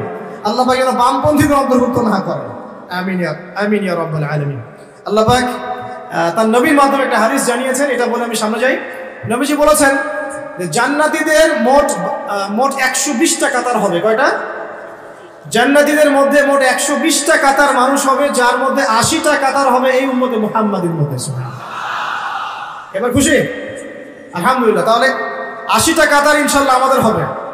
এবার একটা কষ্টের হাদিস শুনেন। নবীজি বলছেন যে ইন্না বানি ইসরাঈল তাফাররাকাত আলা 72 মিল্লাহ ওয়া তাফতারিকু উম্মতি আলা 73 মিল্লাহ। নিশ্চয়ই বনু ইসরাঈলরা 72 দলে ভাগ হয়ে গিয়েছিল, আর আমার এই উম্মাহ ভাগ হয়ে যাবে 73 দলে। কয় দলে? কুল্লুহুম ফিন্নার, প্রত্যেকটা দল জাহান্নাম, ইল্লা মিল্লাতান ওয়াহিদাতান, শুধু একটা মাত্র দল জান্নাতে। কিলা, বলা হলো মান হিয়া ইয়া রাসূলুল্লাহ, হে আল্লাহর রাসূল, তারা কারা? নবীজি বলছেন মা আনা আলাইহি ওয়া আসহাবি আল-ইয়াউমা, আজকের দিন আমি আর আমার সাহাবীরা যার উপর আছে। 1400 বছর আগের কথা। ওই সময় আল্লাহর রাসূল এবং তার সাহাবীরা যে আকীদা, আদর্শ, মানহাজ তার উপরে ছিলেন, এর উপর যারা থাকবে ইনশাআল্লাহ তারা জান্নাত। তো আমরা চেষ্টা করব আমাদের প্রতিটা কাজ, আমল, আকীদা, মানহাজ যেন তাদের মতো হয়। আল্লাহ পাক তৌফিক দান করুন। এখানে একটা ভয়ের ব্যাপার আছে। আবার আরেকটা সুসংবাদ শোনেন। নবীজি একদিন বসে সাহাবীদেরকে বলছেন, শোনো, এই উম্মতের মধ্যে 70,000 মানুষ আছে যারা বিনা হিসাবে জান্নাতে যাবে। বিনা হিসাবে, বিনা আযাবেও, মানে কোনো আযাবও নাই, কোনো হিসাবও নাই। সাহাবীরা এবার কথোপকথন করতে লাগলেন। নবীজি চলে গেছেন, এটা বলে চলে গেছেন। সাহাবীরা বলছেন যে তারা কারা হতে পারে, পরামর্শ করছেন। হয়তোবা তারা মুজাহিদরা, হয়তোবা শহীদরা, হয়তোবা অমুক, হয়তোবা তমুক। নবীজি আসলেন, এসে বললেন তোমরা কি নিয়ে কথা বলছো? সাহাবীরা বলছেন আমরা ডিসকাস করছিলাম যে ওই 70,000 কারা হতে পারে।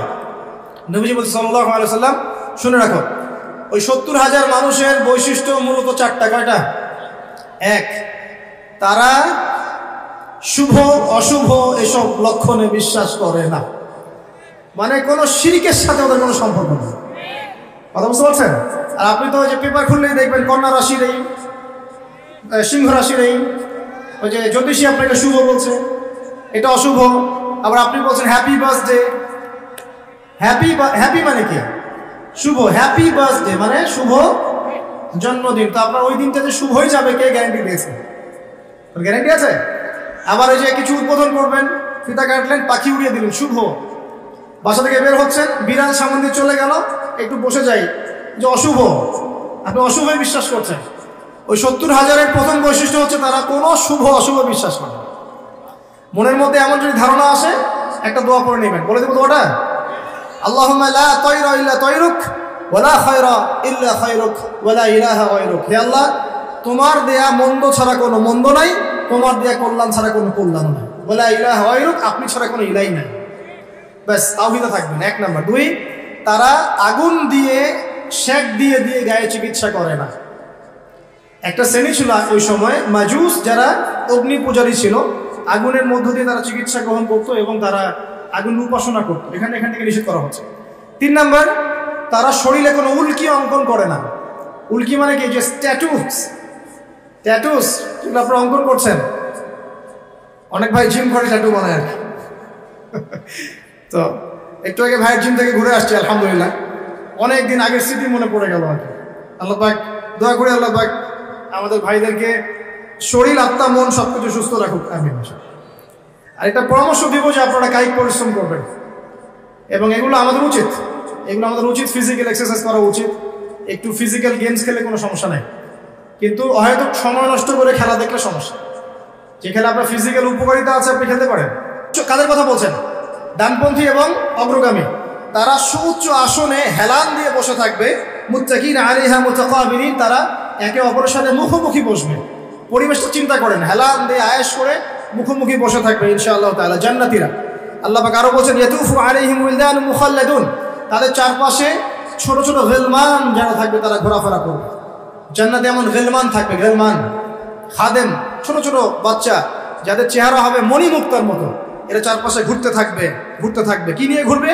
বিআকওয়াবি ওয়া বারিক, এই যে কাপ, গ্লাস, জগ, ওয়া কাসিম মিন মাইন, এবং পানপাত্র, সুরা, যেই মাদক আল্লাহ পাক আপনার জন্য হারাম করেছেন দুনিয়ায়, জান্নাতে ইনশাআল্লাহ স্পেশাল আপনি ড্রিঙ্কস পান করতে পারবেন।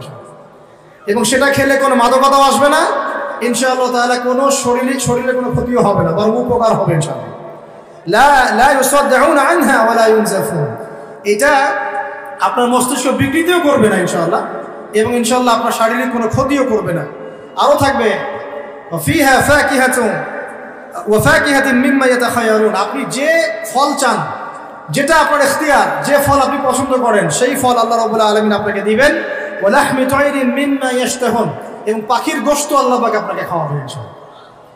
এই পাখি সম্পর্কে এই তাফসীরের মধ্যে আসছে, আমি সব তাফসীর বলার সময় পাচ্ছি না, যে পাখিগুলোর কাঁধ হবে উটের কাঁধের মতো উঁচু, এবং এরা ডানা মেলে উড়ে বেড়াবে। যদি আপনি চান আপনি সেটা খেতে পারবেন ইনশাআল্লাহ। আর যে ফলের কথা আসছে, যে কোনো ফল তো থাকবেই, স্পেশালি আপনাকে খাওয়ানো হবে আনার, কুল অর্থাৎ বড়ই, কলার কথা আসছে আমার, ঠিক আছে, আঙ্গুর, এগুলো থাকবে। এখানে বড়ইয়ের কথা আসছে একটা হাদিসে, যে একটা বড়ইয়ের স্বাদ হবে 72 রকম, একটা বড়ইয়ের কালার, রং হবে 72টা রঙের, যে রঙগুলো একটা থেকে আরেকটা ডিফারেন্ট, সেপারেট করা যাবে। সুবহানাল্লাহ, চিন্তা করেন। একটা হাদিসে আসছে জান্নাতের যে মাটিটা উর্বর, স্বর্ণের উর্বর, গাছ যেটা সেটার কাণ্ডগুলো স্বর্ণের, গাছের ছায়াটা এত লম্বা, 100 বছর যদি কেউ দৌড়ায় ছায়া শেষ করতে পারবে না। এবং এই মাটিতে যদি আপনি গাছ লাগাতে চান, দুনিয়া থেকে লাগাতে পারবেন ইনশাআল্লাহ। খালি বলতে হবে সুবহানাল্লাহ, আলহামদুলিল্লাহ, ওয়া লা ইলাহা ইল্লাল্লাহ, আল্লাহু আকবার, আর বলতে হবে সুবহানাল্লাহি ওয়া বিহামদিহি সুবহানাল্লাহিল আযীম। আপনার জান্নাতে গাছ অটোমেটিক লাগাতে থাকবে ইনশাআল্লাহ। আমরা কি ওইখানে মালিক হতে চাই? আল্লাহ পাক আমাদেরকে জান্নাতের মালিক হওয়ার তৌফিক দান করুন। এগুলো জান্নাতের নিয়ামত, আসলে বলে শেষ করতে পারবো না। আল্লাহ পাক বলেন জাযাম বিমা, আল্লাহ পাক বলেন ওয়া হুরুন আইন। এইবার যুবকরা শুনেন, ওয়া হুরুন আইন, এবং এগুলোর সাথে থাকবে ডাগর চোখের হুর। ডাগর চোখ মানে চোখগুলো হবে অত্যন্ত সাদা এবং বড় বড়, মণিগুলো হচ্ছে কালো কুচকুচা। আল্লাহ পাক তাদেরকে স্পেশালি সৃষ্টি করেছেন হুরুন আইন, যাদের কারো যদি পরনের আঁচলটার কোনা পৃথিবীতে নামিয়ে দেওয়া হতো, সারা পৃথিবী আলো আর সুগন্ধি দিয়ে ভরে যেত। আপনার স্ত্রী হবেন তারা ইনশাআল্লাহ, এবং আপনার স্ত্রীরাও যদি ভালো কাজ করেন, সৎ কাজ করেন, তাহলে স্বামী স্ত্রী দুজনেই জান্নাতে থাকতে পারবেন ইনশাআল্লাহ। 2 ধরনের নারী জান্নাতে দেওয়া হবে মুমিন পুরুষদের জন্য। আপনার স্ত্রী, এবং তার সৌন্দর্য অন্য হুরদের চেয়ে বেশি হবে অবশ্যই, এবং সবার বয়স হবে সেম এজে, 33 বছর, 30 থেকে 33। এখন যদি স্ত্রী একটু কালো হয়, দেখতে একটু অসুন্দর হয়, কষ্ট নিয়েন না, জান্নাতে ঢোকানোর সাথে সাথেই সুন্দর হয়ে যাবে, ঠিক আছে? এবং এত সুন্দরী হবে যে আপনি অন্যদিকে তাকানোর কোনো ফুরসতই পাবেন না। এবং এছাড়াও এক্সট্রা হুর আল্লাহ পাক আপনাকে দিবেন। এমনি সাধারণ জান্নাতির জন্যও 2টা করে স্ত্রী থাকবে ইনশাআল্লাহ। আর আল্লাহর পথে শহীদ যারা হবে, কয়টা স্ত্রী বলতে পারবেন? 72টা। কয়টা? আমি বলবো এতগুলো দিয়ে কি করবেন? আরে ভাই, জীবনটা তো অনন্তকালে। 30 বছর 60 বছরের জীবনেই তো আমাদের লাগতেছে 4 জন, নাকি? আর এত অনন্তকালের জীবন, কোটি কোটি বছর, কোনো মৃত্যু নাই, এতদিন কি করবো? এই জন্য বেশি বেশি। এখানে মেয়েদের একটা প্রশ্ন থাকে, তাহলে আমাদের জন্য কি? অবশ্যই আপনাদের জন্য স্বামীদের সৌন্দর্য এত বেশি হবে যে আপনি সেই স্বামী ছাড়া অন্যদিকে যেতেও চাবেন। আরো প্রশ্ন আছে, যদি একজন স্ত্রীর একাধিক স্বামী থাকে তাহলে কি হবে? সর্বশেষ যে স্বামীর সাথে সে সংসার করেছে, সেই স্বামী যদি সৎ হয় এবং এই স্ত্রী যদি সৎ হয়, এই স্বামীর সাথে সে থাকবে জান্নাতে। একজন সাহাবী হুযায়ফা রাদিয়াল্লাহু আনহু ইন্তেকালের সময় তার স্ত্রীকে বলছেন, আমার পরে আর বিয়ে করবো না, যদি আমার সাথে জান্নাতে থাকতে চাও তাহলে আমার পরে আর বিয়ে করো না। একজন সাহাবী মুআবিয়া রাদিয়াল্লাহু আনহু, তিনি আবু দারদা রাদিয়াল্লাহু আনহু স্ত্রীকে প্রস্তাব দিয়েছিলেন তার ইন্তেকালের পর। তো আবু দারদা রাদিয়াল্লাহু আনহু স্ত্রী অস্বীকার করছেন, রিফিউজ করলেন, না আমি বিয়ের প্রস্তাবে রাজি নই, না আমি আবু দারদার সাথে জান্নাতে থাকতে চাই। প্রিয় ভাইয়েরা, পরিবারগুলোকে জান্নাতি বানাতে হবে না? অতএব স্ত্রী, সন্তান, আহাল পরিবার, আত্মীয় স্বজন সবাইকে নিয়ে দিনটা চর্চা করবো ইনশাআল্লাহ। আমরা যেন সবাই জান্নাতে থাকতে পারি, আল্লাহ পাক সেই তৌফিক আমাদের সবাইকে দান করুন, আমিন। আল্লাহ পাক আরো বলছেন, জাযাআ বিমা কানু ইয়ামালুন, এই জাযা কেন? দুনিয়াতে তারা যে আমল করেছিল, এই আমলের কারণে তাদেরকে জাযা দেয়া হচ্ছে। লা ইয়াসমাউনা ফিহা লাগওয়ান ওয়ালা তা'সীম, জান্নাতে তারা কোনো রকম অসার আজে বাজে কথাও শুনবে না, কোনো গালিগালাজ কিচ্ছু শুনবে না। এই দুনিয়ায় আপনি আজে বাজে কথা, গীবত, তহমত, অপবাদ, সমালোচনা শুনছেন না? জান্নাতে এরকম কোনো কথাবার্তাও কেউ বলবে না ইনশাআল্লাহ। ইল্লা কিলান সালামান সালামান, শুধু সবাই একটাই কথা বলবে, সালাম সালাম, শান্তি এবং শান্তি, যেখানে আল্লাহ পাক স্বয়ং আমাদেরকে সালাম দিবে ইনশাআল্লাহ। ওখানে একটা কথা বলতে ভুলে গেছে, হুরুন আইনরা কিন্তু গানও শোনাবে, এবং তারা এমন গান শোনাবে যে এই গান পৃথিবীর কোনো মানুষ কখনো শোনাবে না। ঠিক আছে? তাদের একটা বর্ণনা আসছে, তাদের সৃষ্টিটা আল্লাহ পাক এত উন্নত করেছেন যে বাহির থেকে তাদের যে আপনি মানে বডি, তার যে কালার, চামড়া থেকে শুরু করে মজ্জি, হাড্ডি, বাইরে থেকে সব দেখা যাবে এরকম, এত উঁচু স্তরের সৃষ্টি। প্রিয় ভাইরা, এখন যদি দুনিয়াতে জেনা থেকে বাঁচতে পারেন, ইনশাআল্লাহ হুর অপেক্ষা করছে। আর দুনিয়াতে যে ফ্রি মিক্সিং এ যাবেন আর দুনিয়ার এই নগ্ন হুর পরের পিছনে দৌড়ালে আর ওই হুর পাওয়া হবে না। কথা কি বুঝতে পারছেন? দুনিয়াতে ফ্রি মিক্সিং এ যায় না, জেনায় যায় না, হারাম রিলেশনশিপে যায় না, ব্যভিচার করেন না, পরকীয়া করেন না, ইনশাআল্লাহ আপনার জন্য আল্লাহ পাক স্পেশাল সৃষ্টি রেখে দিয়েছেন ইনশাআল্লাহ। আল্লাহ রাব্বুল আলামিন তো আমাদেরকে ক্ষমা করার জন্য এতটাই ব্যাকুল যে সামান্য একটা ইস্যুতে আল্লাহ পাক ক্ষমা করে দিতে পারে। আপনারা কিফিলের ঘটনা জানেন? সুবহানাল্লাহ, একজন ব্যক্তি ছিলেন বনু ইসরাঈলের, ইয়াং যুবক আমাদের মতো। সে প্রত্যেক রাতে একজন করে সুন্দরী নারী নিয়ে থাকতো, প্রত্যেক রাতে একজন। টাকা পয়সা ছিল প্রচুর, প্রতি রাতে একটা করে মেয়ে লাগে, কিফল। এখন একদিন এরকম চলতে চলতে চলতে মেয়ে নিয়ে রাত কাটায় এবং মদ খায়, রাত কাটায় মদ খায়, করতে করতে এক রাতে এক মেয়েকে নিয়ে আসছে 60 দিনার দিয়ে। কত দিনার? 60 দিনার। 60 দিনার দিয়ে কিন্তু প্রায় আমার মনে হয় এটা 30 লাখ টাকার মতো হতে পারে, আমার ধারণা, একটু আরো বেশি হতে পারে। একটা মেয়ে নিয়ে আসছে, সেই মেয়ের সাথে যখন সে সেক্সুয়াল সম্পর্ক করতে যাবে, সেই মেয়ে কান্নাকাটি করছে। সে মেয়ে বলছে, আমি আসলে সতী সাথী নারী, আমি খারাপ মেয়ে না, আজকে অভাবের তাড়নায় বাধ্য হয়ে আমাকে যে আসতে হয়েছে, এই জন্য আমি কান্নাকাটি করছি। কিফিলের মনের মতো দয়া হলো, সে মেয়েটাকে ছেড়ে দিল, বললো যাও, তুমি চলে যাও, এবং তার যে 60টা দিনার সেটাও ফেরত না নিয়ে সেই মেয়েকে দিয়ে বললো, এই টাকা দিয়ে কিছু করে সংসার চালাও। ওই রাতে কিফিল মারা যায়। এই ব্যক্তির জানাজা কে পড়াবে, কে লাশ কবরে দিবে, কেউ আগ্রহী না। খারাপ মানুষের কাছে কেউ যেতে চায়? তো জানে আল্লাহ রাব্বুল আলামিন এটা জানেন যে মানুষ তাকে খারাপ বলবে। সকালবেলা যখন তার ঘরের সামনে যাওয়া হলো, দেখা গেল কি জানেন? তার দরজার মধ্যে আল্লাহ রাব্বুল আলামিন তার কুদরত দিয়ে লিখিয়ে দিয়েছেন, ইন্নাল্লাহা ক্বাদ গাফারা লিল কিফলি, আল্লাহ রাব্বুল আলামিন কিফলকে মাফ করে দিয়েছেন। আল্লাহ পাক ক্ষমা করতে সামান্য একটা ইস্যু যথেষ্ট। আল্লাহ পাকে ক্ষমা পাওয়ার জন্য একটা সামান্য ইস্যু যথেষ্ট। একজন মহিলা একটা বিড়ালকে একজন মহিলা একটা কুকুরকে পানি পান করিয়েছিল। এই ব্যভিচারী নারী একটা কুকুরকে পানি পান করানোর বদৌলতে জান্নাতে চলে গেছে। এক ব্যক্তি 99টা খুন করেছে, পরে যে যাকে জিজ্ঞাসা করেছে তওবা হবে কিনা, সে বলেছে তওবা হবে না। ওকে খুন করে 100 পূর্ণ করেছে, তারপর তওবা করেছে, করতে গিয়ে মারা গিয়েছে। আল্লাহ পাক ফেরেশতা থেকে বলেছেন রাস্তা মেপে দেখো, তওবার রাস্তাটা বেশি লম্বা না তার পিছনের রাস্তা বেশি লম্বা। আল্লাহ পাক জমিনকে আদেশ করেছেন তুমি লম্বা হয়ে যাও, জমিন লম্বা হয়ে গেছে। ফেরেশতারা মেপে দেখেছেন তওবার রাস্তা বেশি লম্বা, আল্লাহ পাক তাকে মাফ করে দিয়েছে। এক ব্যক্তির সন্তানকে বলেছিলেন না যে আমি মরে গেলে আমার লাশটাকে পুড়িয়ে দিবা, অর্ধেক ছাই বাতাসে, অর্ধেক ছাই কোথায়? সমুদ্রে। আল্লাহ পাক জমা করেছেন, জমা করে বলেছেন কেন করেছিল এটা? সে ব্যক্তি বলেছে মিন খাশিয়াতিকা ইয়া রাব্বি ওয়া আনতা তা'লাম মা ফি নাফসি। হ্যাঁ আল্লাহ, এটা আমি আপনার ভয়ে করেছি, আর আপনি খুব ভালো করে জানেন যে আমার নফসে, আমার মনের মধ্যে কি আছে। আল্লাহ পাক বলছেন যাও তোমাকে মাফ করবেন। তো প্রিয় ভাইরা, একটু যদি দুনিয়ার এই জীবনটা কষ্ট করা যায়, ঈমান আমলের উপর টিকে থাকা যায়, এবং টিকে থাকতে গেলে আপনি বাধা পাবেন, পরিবার থেকে বাধা পাবেন, বন্ধু মহল থেকে বাধা পাবেন, সমাজ থেকে বাধা আসবে, বড় লেভেল থেকে আসতে পারে, আপনজনরা ছেড়ে যাবে, আপনি সবার কাছে খারাপও হয়ে যেতে পারেন ঈমান আমলের উপর টিকে থাকার কারণে। যদি একটু কষ্ট করে সবর করতে পারেন, ইনশাআল্লাহ তাআলা আমাদের জন্য অপেক্ষা করতে জান্নাত। আর এই দুনিয়ার জীবনটাকে যদি মুখ্য মনে করেন, আল্লাহ পাকের হুকুম আহকাম সব ছেড়ে দেন, জাহান্নাম ছাড়া আমাদের কোনো গত্যান্তর থাকবে না। আল্লাহ পাক আমাদের সবাইকে এই বিষয়গুলো বোঝার তৌফিক দান করুন।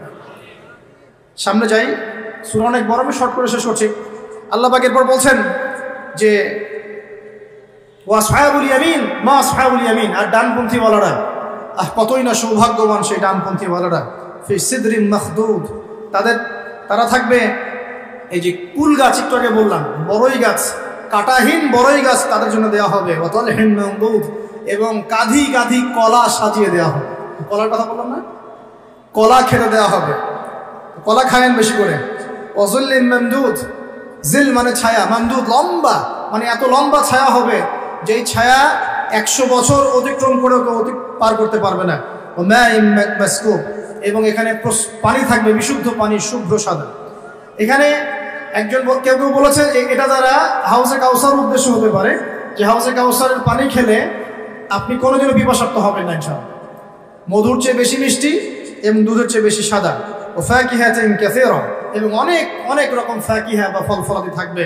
লা মাকতুআতিন ওয়ালা মামনুআ, এগুলোকে নিষেধ করা হবে না এবং সাপ্লাইটা বন্ধ করে দেওয়া হবে না, কন্টিনিউয়াসলি সাপ্লাই আসতে থাকবে, কেউ বারণ করবেন ইনশাআল্লাহ। ওয়া ফুরুশিন মারফুআ, এবং সুউচ্চ বিছানা আপনাকে দেওয়া হবে। ফুরুশ, ফারাশ, ফুরুশ বহু বচন, আপনাকে দেওয়া হবে কি সুউচ্চ বিছানা। ইন্না আনশানাহুন্না ইনশাআ, এবং হুরুন ইন দেওয়া হবে, যে হুরদেরকে আল্লাহ পাক স্পেশালি সৃষ্টি করেছেন, স্পেশাল ক্রিয়েচার আল্লাহ পাক। ফাজআলনাহুন্না আবকারান, আর আমি আল্লাহ সেই হুরদেরকে বানিয়েছি কুমারী। প্রত্যেকবার আপনি তাদের কাছে যাবেন, আবার তারা কুমারী হয়ে যাবে ইনশাআল্লাহ।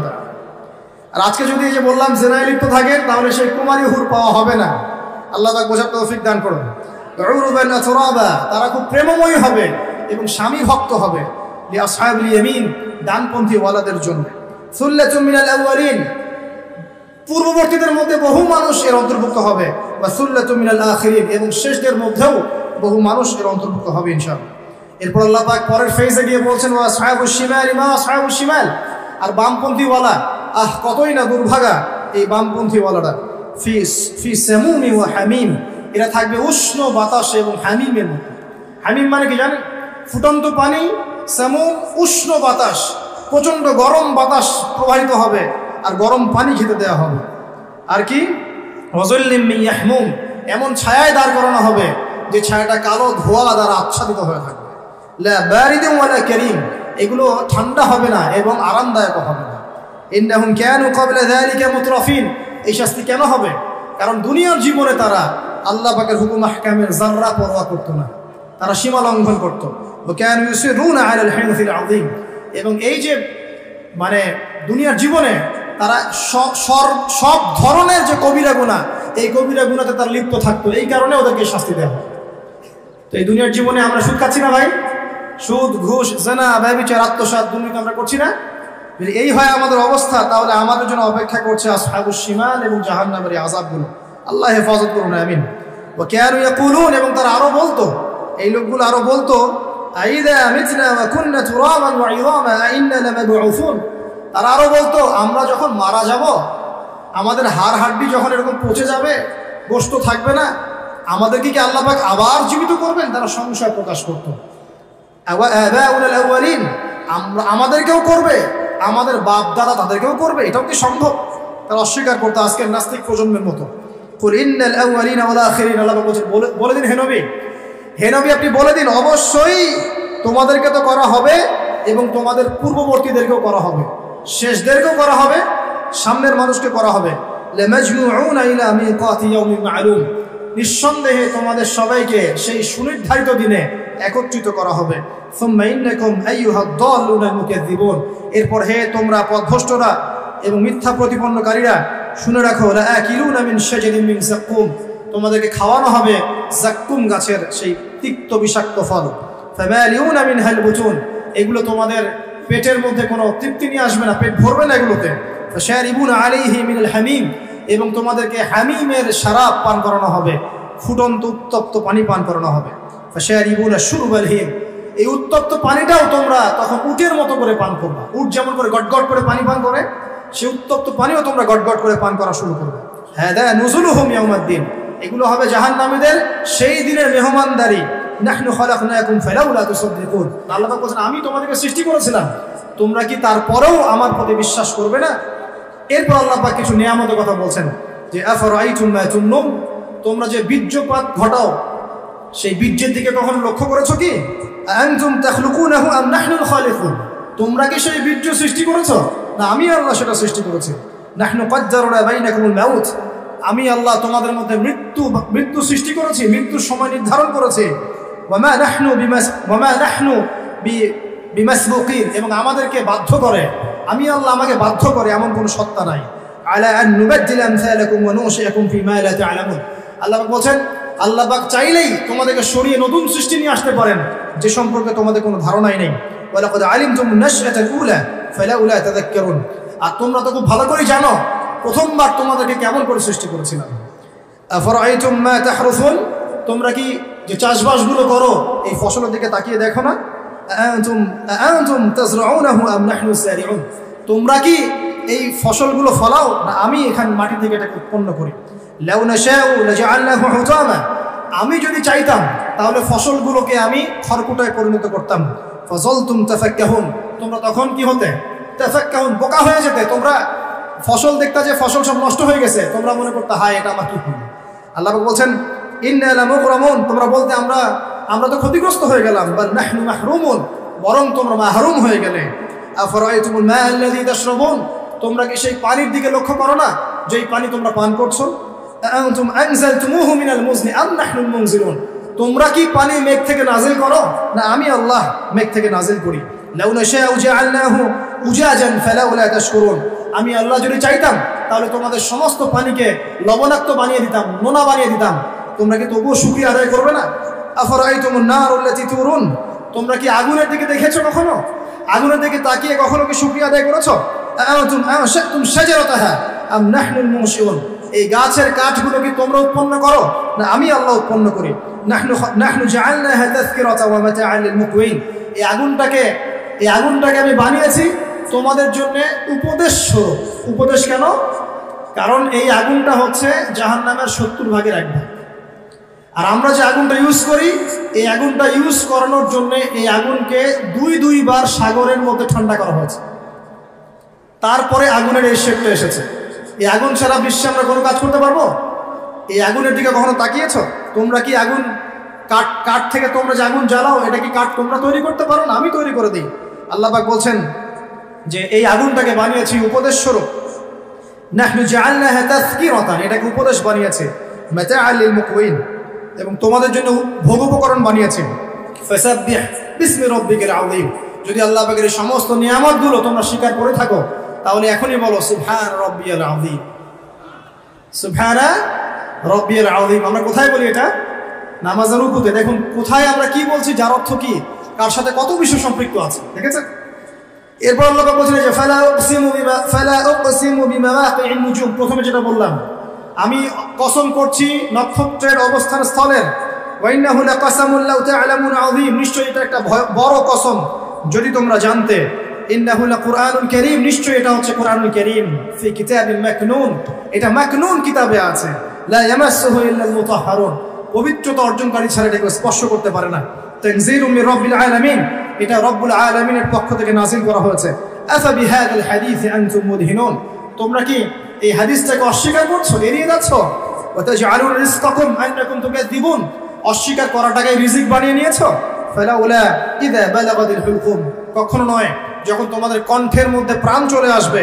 ওয়া আনতুম হিনা ইলাইহি তানজুরুন, সে সময় তোমরা ফেলফেল করে তাকিয়ে থাকবে। ওয়া নাহনু আকরাবু ইলাইহি মিনকুম ওয়ালাকিন লা তুবসিরুন, আল্লাহ পাক বলছেন আমি আল্লাহ ওই মাইয়িতের কাছে থাকি তোমাদের চাইতে, তোমরা বুঝতে পারো না, তোমরা জানো না। তারজিউনাহা ইন কুনতুম সাদিকিন, তোমরা যদি সত্যবাদী হও ওর প্রাণটা ফিরিয়ে নিয়ে আসো।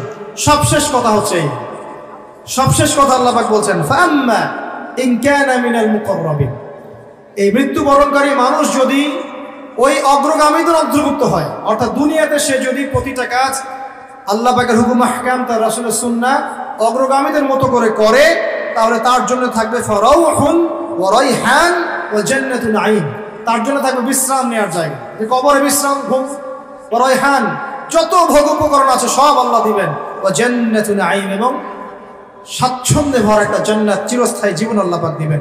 এটা এক নম্বর শ্রেণী। দুই, ওয়া আম্মা ইন কানা মিন আসহাবিল ইয়ামিন, আচ্ছা অগ্রগামী না হয়েও যদি সে ডানপন্থী বলা হতে পারে, তাহলে ফাসালামুল লাকা মিন আসহাবিল ইয়ামিন, তাহলে ডানপন্থী ওয়ালাদের জন্যও সালাম আল্লাহর পক্ষ থেকে কি থাকবে? সালামুন আলাইকুম তিবতুম খালিদিনা ফিহা আবাদা, তোমরা এখানে চিরস্থায়ী হবে। আর তিন নাম্বার, ওয়া আম্মা ইন কানা মিনাল মুকাযযিবিন, আর যদি অগ্রগামী হতে না পারো, ডানপন্থী ওয়ালাও হতে না পারো, যদি তোমরা মিথ্যা প্রতিপন্নকারীদের অন্তর্ভুক্ত হও, আর দাল্লিন যারা পথভ্রষ্ট, ফানুজুলুম মিন হামিম, তাহলে তোমাদের জন্য থাকবে হামিম, ফুটন্ত পানি, ওয়া তাসলিয়াতু জাহিম, এবং জাহান্নামের মর্মান্তিক আযাব প্রবেশ।